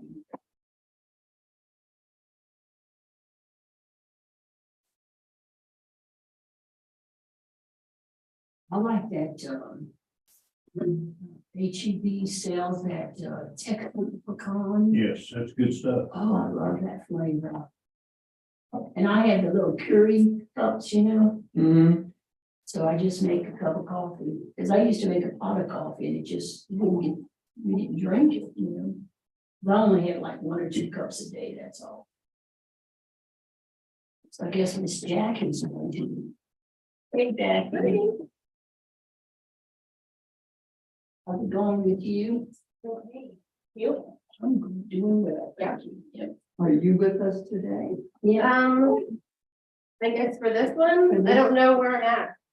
I haven't even looked, to be honest. This Because here, because here, it's hot. last one on page one. This does not work. The Oh, the button. button's on the little side of the base. Welcome to our world. Is this? And it also kicks you out every once in a while, just because it's full. Okay, 80. I guess this is. Case, 2426. Mhm. You don't have to say it, I remember. On those previous ones, yeah, I didn't, but. Yeah, you should I'm share the case number and account. Although it's possible with the case number, just to determine what the account number is. But, yeah. Okay.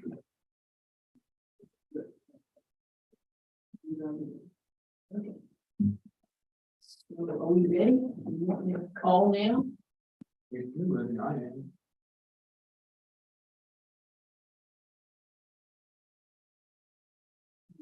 Yes.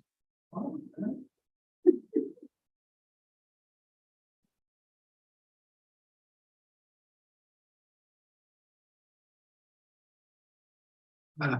Y'all are determining whether or not you're gonna hear a case?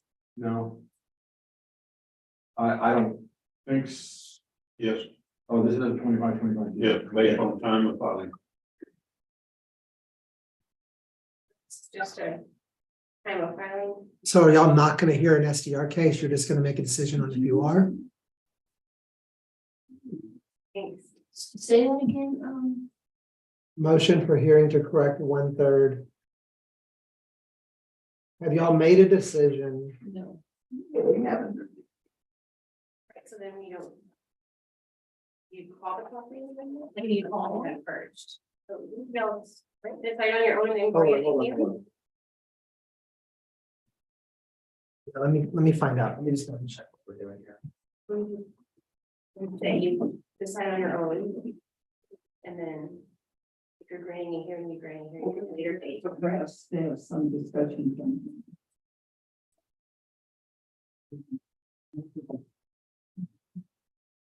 This is the 25.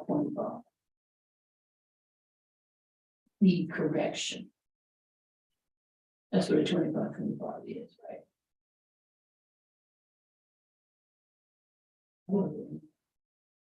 I'm sorry, I'm poking around here trying to find the right thing. Motion to To correct 1/3 of the appraisal error.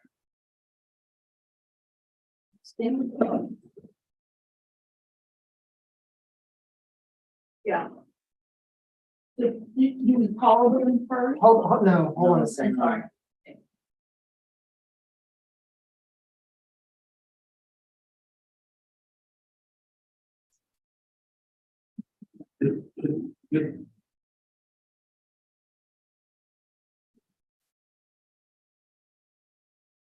I don't think it's timely. That's what you need to rule on first. Yeah. Okay, gotcha. Before we even call. Yeah, we don't need to call him about No. that part. Okay, you don't need to call them. Well, the other owner was here about a timely question. So we call them and we can tell them. that- You're gonna make a determination on timeliness before you even grant a hearing, right? Yeah. I mean, you can call Judy, but that would be my thing. Yeah. No, But I would absolutely call him to let him know what you're doing. Yes, right. After we make our. And this was, No, during the time, just say, hey, we're here for a protest that you turned in. The very first matter we're to determine whether it's timely. and can we determine if the taxes, if any taxes were paid? Sure. Because it's not timely in any case, but even if, I mean, that would just be another nail in the coffin, so to speak. You should really do that when you start the hearing. You shouldn't look at anything until. Yeah. Why don't you start the hearing? Okay, I will start the hearing. Call the guy, let him listen to everything. Yeah, so there's a specific subject matter on that notice of hearing. Okay. I'm gonna give this to Scott as well. Everyone had land on the notice. Yes, thank you.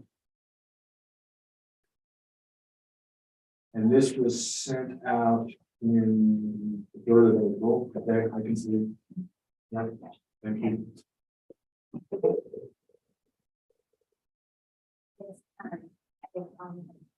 Letting know they're. Excuse me? Is this, Yeah, is this Richard Richard, Yes. Kassir? Am I saying that correctly?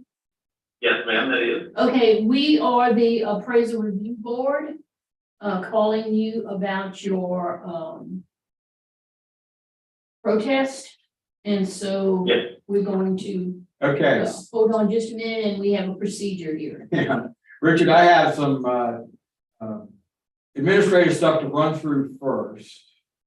So Okay. we're gonna commence a hearing on case ID 2022-2426, account number 8819417, which is 232 Starboard Avenue in Rockport. Under protest is a 2525D motion to correct. And I'm gonna run through some stuff and then we'll get into specifics of kicking off this particular hearing. So we are the appraisal review board that will be hearing your protest today. We do not work for the appraisal district or any taxing entity. We are appointed to perform an independent review of your protest. At the end of the hearing, you may complete a survey regarding your experience, and the survey may be completed using the form which will be included in the determination package that you receive after this hearing. You also have the right to appeal our decision, and appeal information will be provided to you in the determination package you received, which details our decision. In accordance with tax code section 41.45H, all written material and evidence that has not been received or has not been provided must be provided at this time. And do you have any evidence that you were going to submit?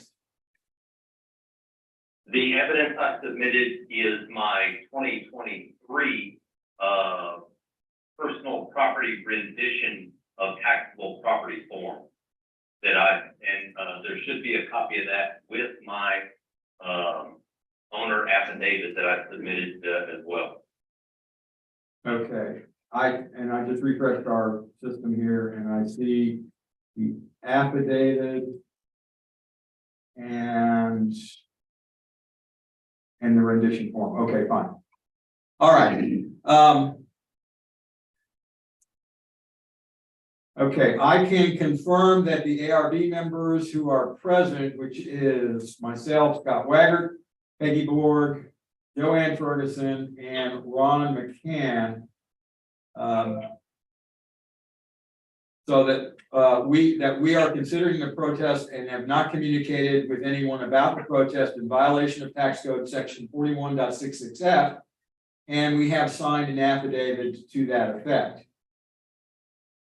In accordance with tax code section 41.67A, all testimony from all witnesses must be given under oath, and I'm assuming that you are going to be considered under oath as you have provided a sworn and notarized affidavit. I also can confirm that the district representative, in this case, Jackie Pena, is here present and has also provided a signed affidavit attesting to their testimony being true and correct. You don't have the option or the luxury of seeing what we're presenting on the wall unless you're looking in on YouTube on the streaming that's going on right now. But all of our evidence, both yours and as well as the district, is presented on the wall. Okay, my summation would be, it would be the same photograph that were sent to me in my packet. Okay. So I need to ask whether you hold a license or certificate from the Texas Appraiser Licensing and Certification Board. I do not. Okay, thank you. That makes things easier. And we have some hearing procedures, the hearing procedure times, which would have been included in the notice of protest hearing package that you received. And before we get into that, the first thing that has to occur here is this protest is a 2525D motion to correct, and we have to determine whether or not to consider that and move forward with the hearing. I'm looking here at the motion for hearing to correct 1/3 over appraisal or appraisal error or non-residential homestead property. This motion paperwork. Can you hear me? And I lost all of your sound as we were talking about the time schedule. Okay. And I don't know if you could hear me or not, but I lost all of your sound and I can barely hear you. Okay, I'll try and speak up and make sure I'm close to the phone. As loud as we can get it.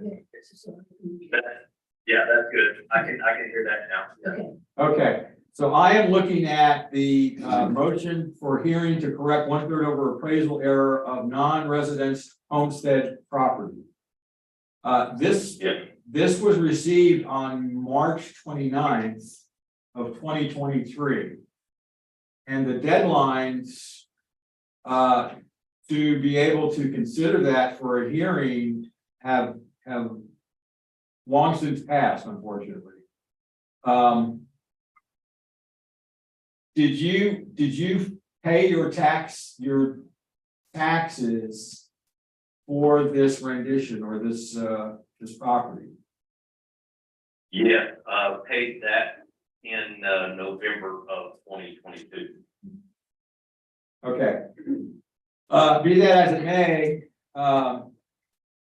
unfortunately, our position or my position is, and the rest of the board can comment as well, is that this filing for a motion to correct is not timely. Also in the notice of protest hearing,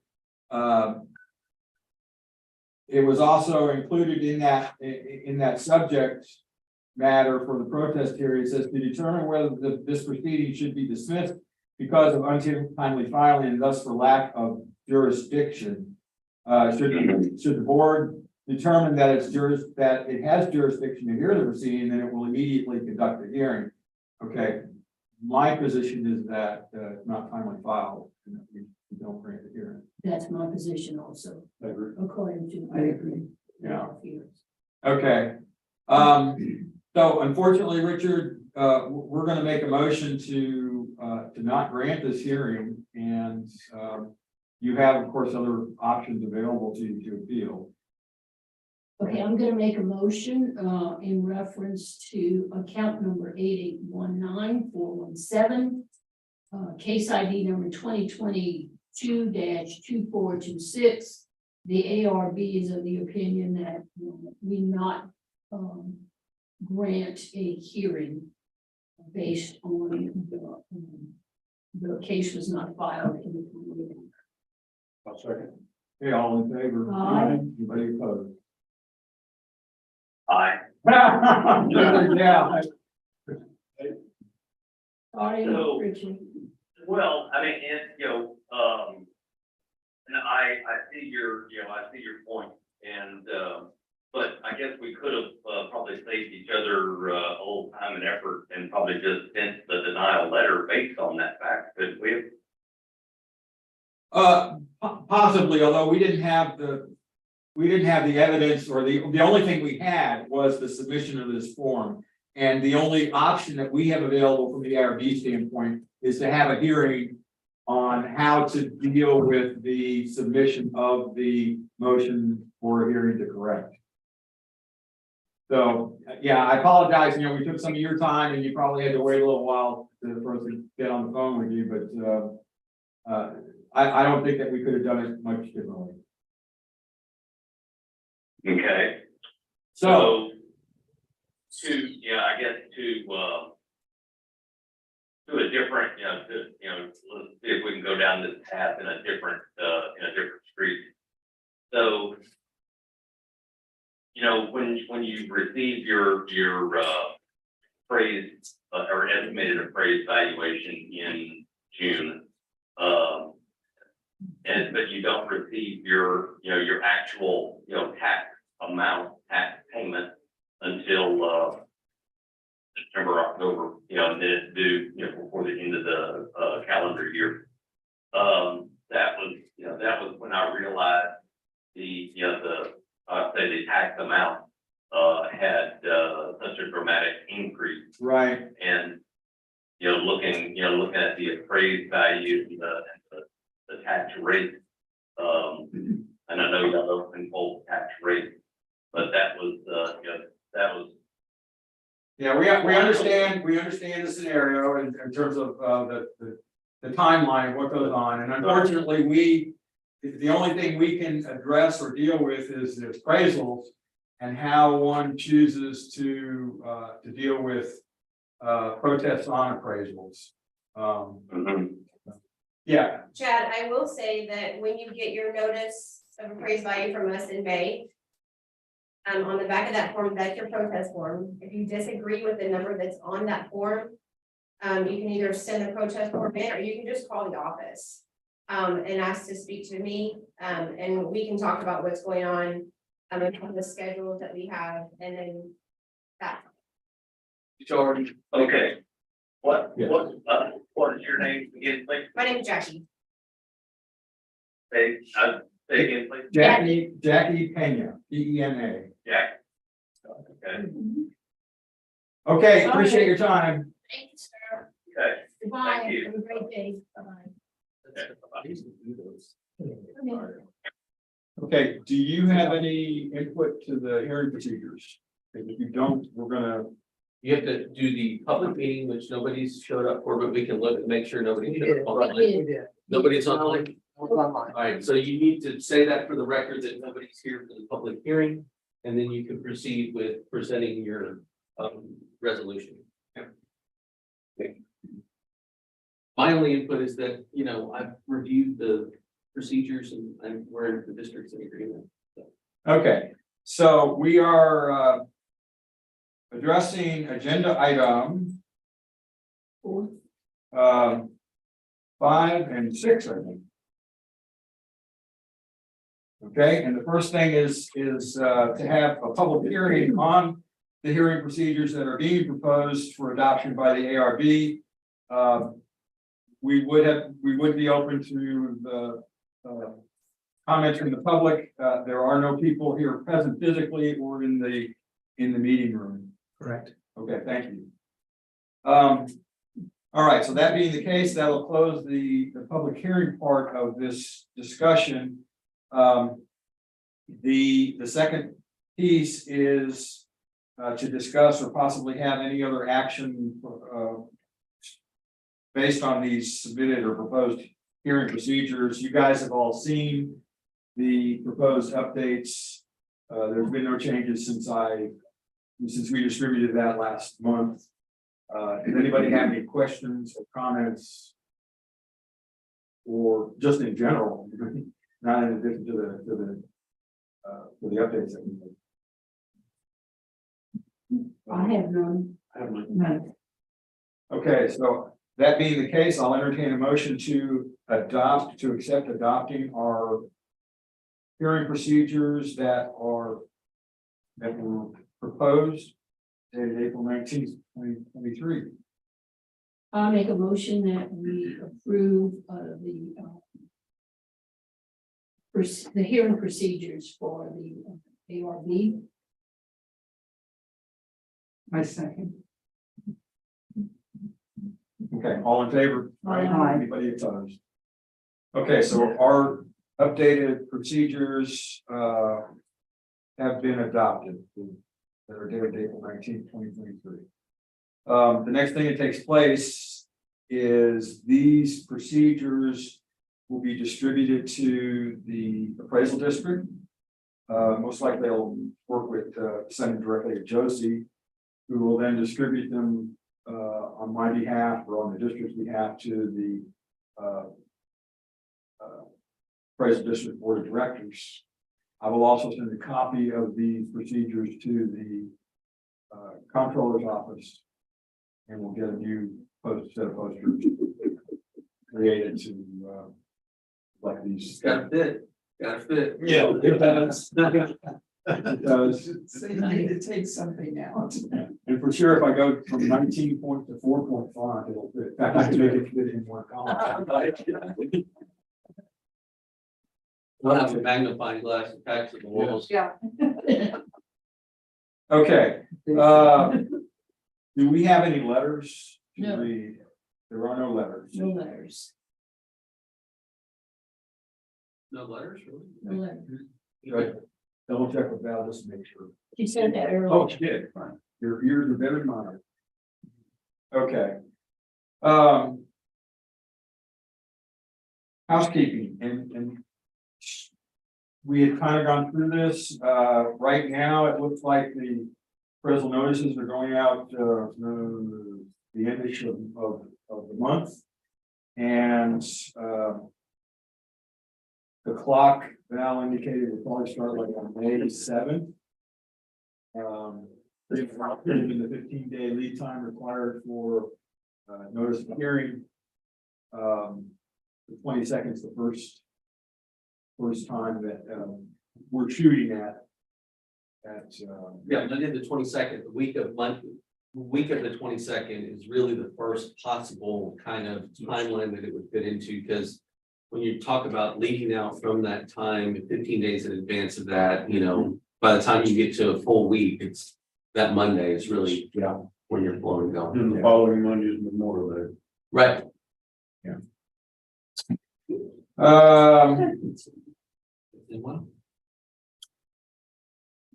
I believe we have covered all the items on the agenda with the exception of the meeting with Judy.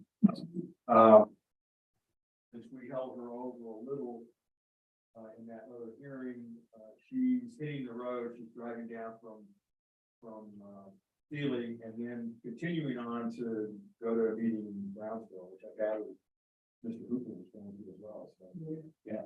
So in any case, I told her, our plan was to start it, to meet at 1:30. I said. She gets here when she gets here. And I don't anticipate it taking too terribly long. She has a few items that she wanted to address with us. And again, if you guys have any topics that you would like to bring up as well, feel free to do that. Val, we don't have any joint motions this time. We do not. Okay. All right, that being the case, then it is now 10:52, so we will recess for lunch. Back at 1:30. And be back here at 1:30. I need y'all's game. See ya. Oh, yeah.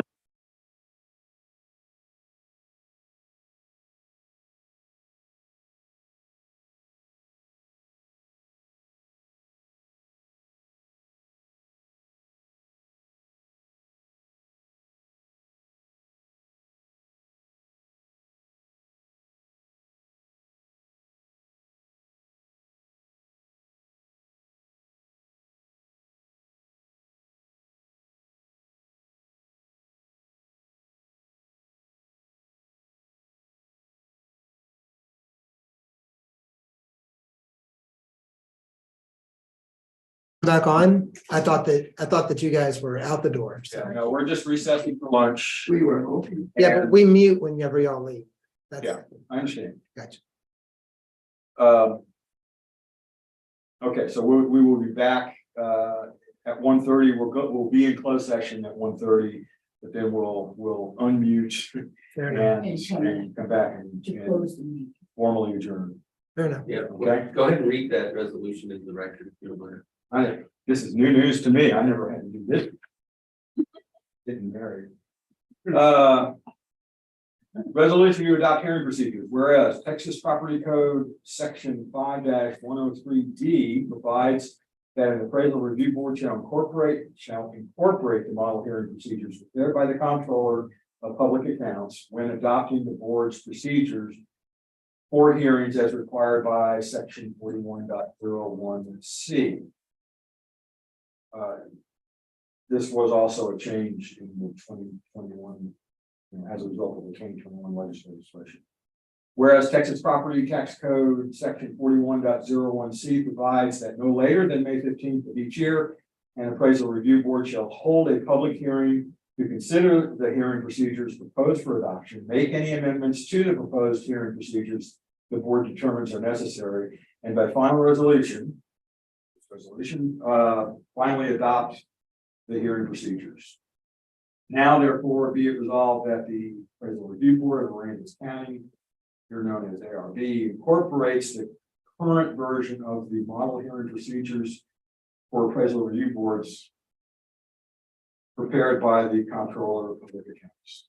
Be it further resolved that after a public hearing to consider the hearing procedures proposed for adoption, the ARB hereby adopts its hearing procedures attached as Exhibit A. Adopted this 19th day of April 2023. This sounds fine to me. There's no motion required here. Okay. We need all sign. No, just me and The Ms. secretary.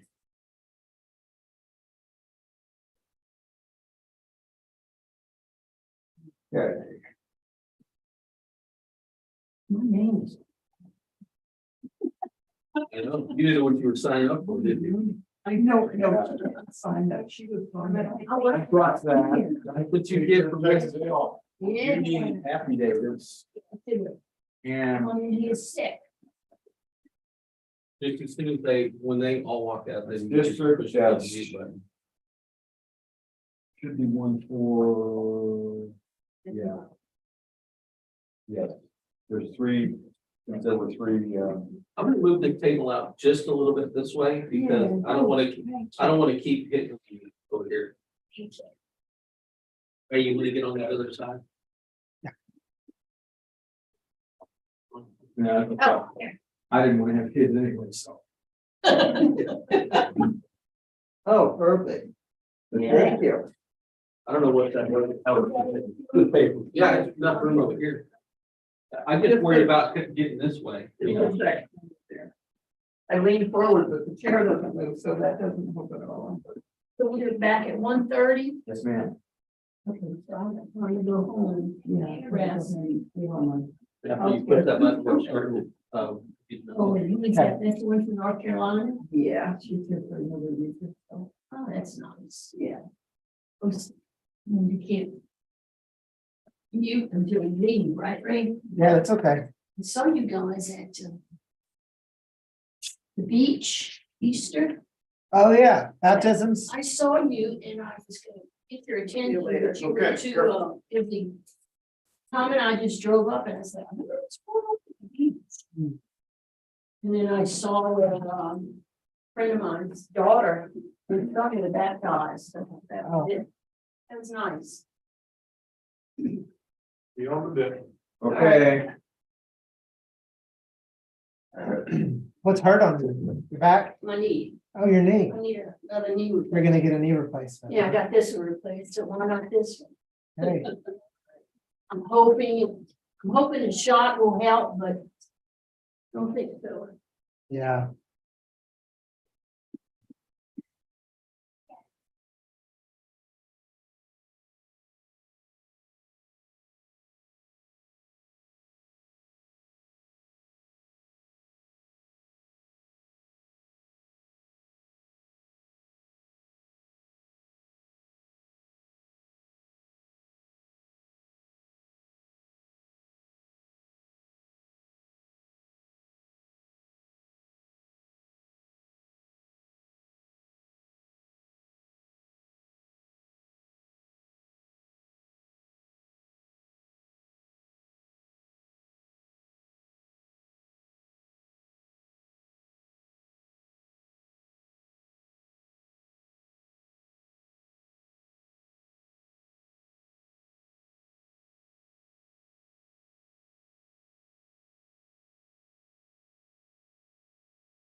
Right? Yep, okay, now we're good if you want to resume the whole thing. Well, we hadn't really started talking.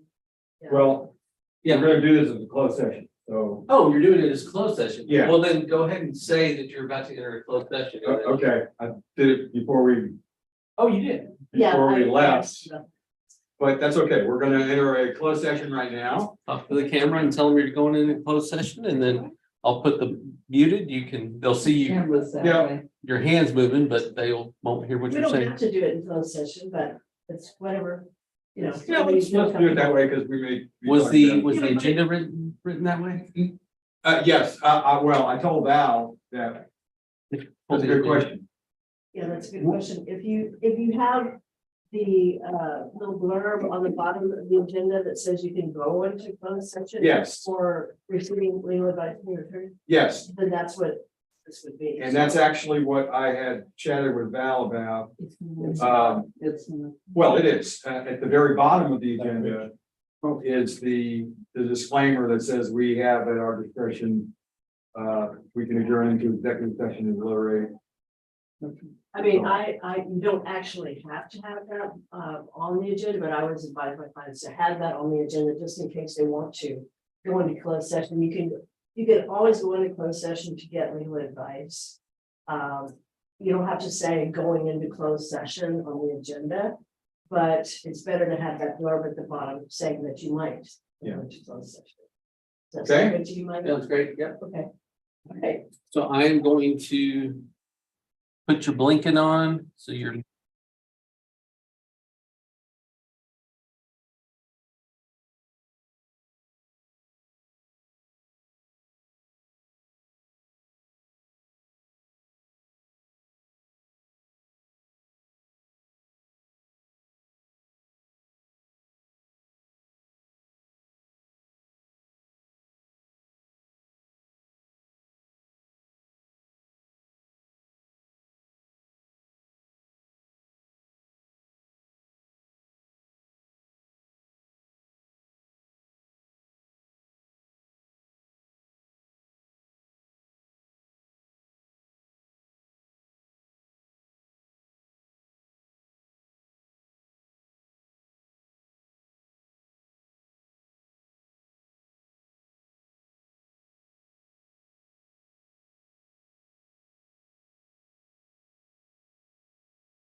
Okay, we are now live, unmuted. And we've had our session with Judy. I think that went very well, I think so, very too. helpful. Very helpful. It's nice to be able to meet her in person. Yes, yeah. So, having said that, If there's no more discussion on anything, I'll move that we adjourn. I'll second. All third. Is anybody opposed? Okay, then we are adjourned. And here it is, Thank you. hope you can read that. I can. So, we'll see you all next Go month. in the morning. Yeah, it Yes. looks like it's 20 seconds. Yes. Well, have a nice vacation up until then. See y'all later. Take care. Bye-bye. Have a good day. Ooh. See, when I sit the bottom of my knee. Really hurts. So I shouldn't sit this. Mine just hurt generally. I always thought that when I'm at my knees, all that pain would go. Did you have replacements? Both. Yeah, but And you it's see- not the horrible pain, it's just the arthritic thing. Yes, That yeah, constant thing. No, didn't phase it one bit. Whole days, unhappy days. but the pain is what's bad. I've got a torn meniscus, so it hurts right. Yeah, you in got there. the shooty pains. I do, all of a Or sudden. the thumbtack in between. She wouldn't possibly still be in the parking lot right forever.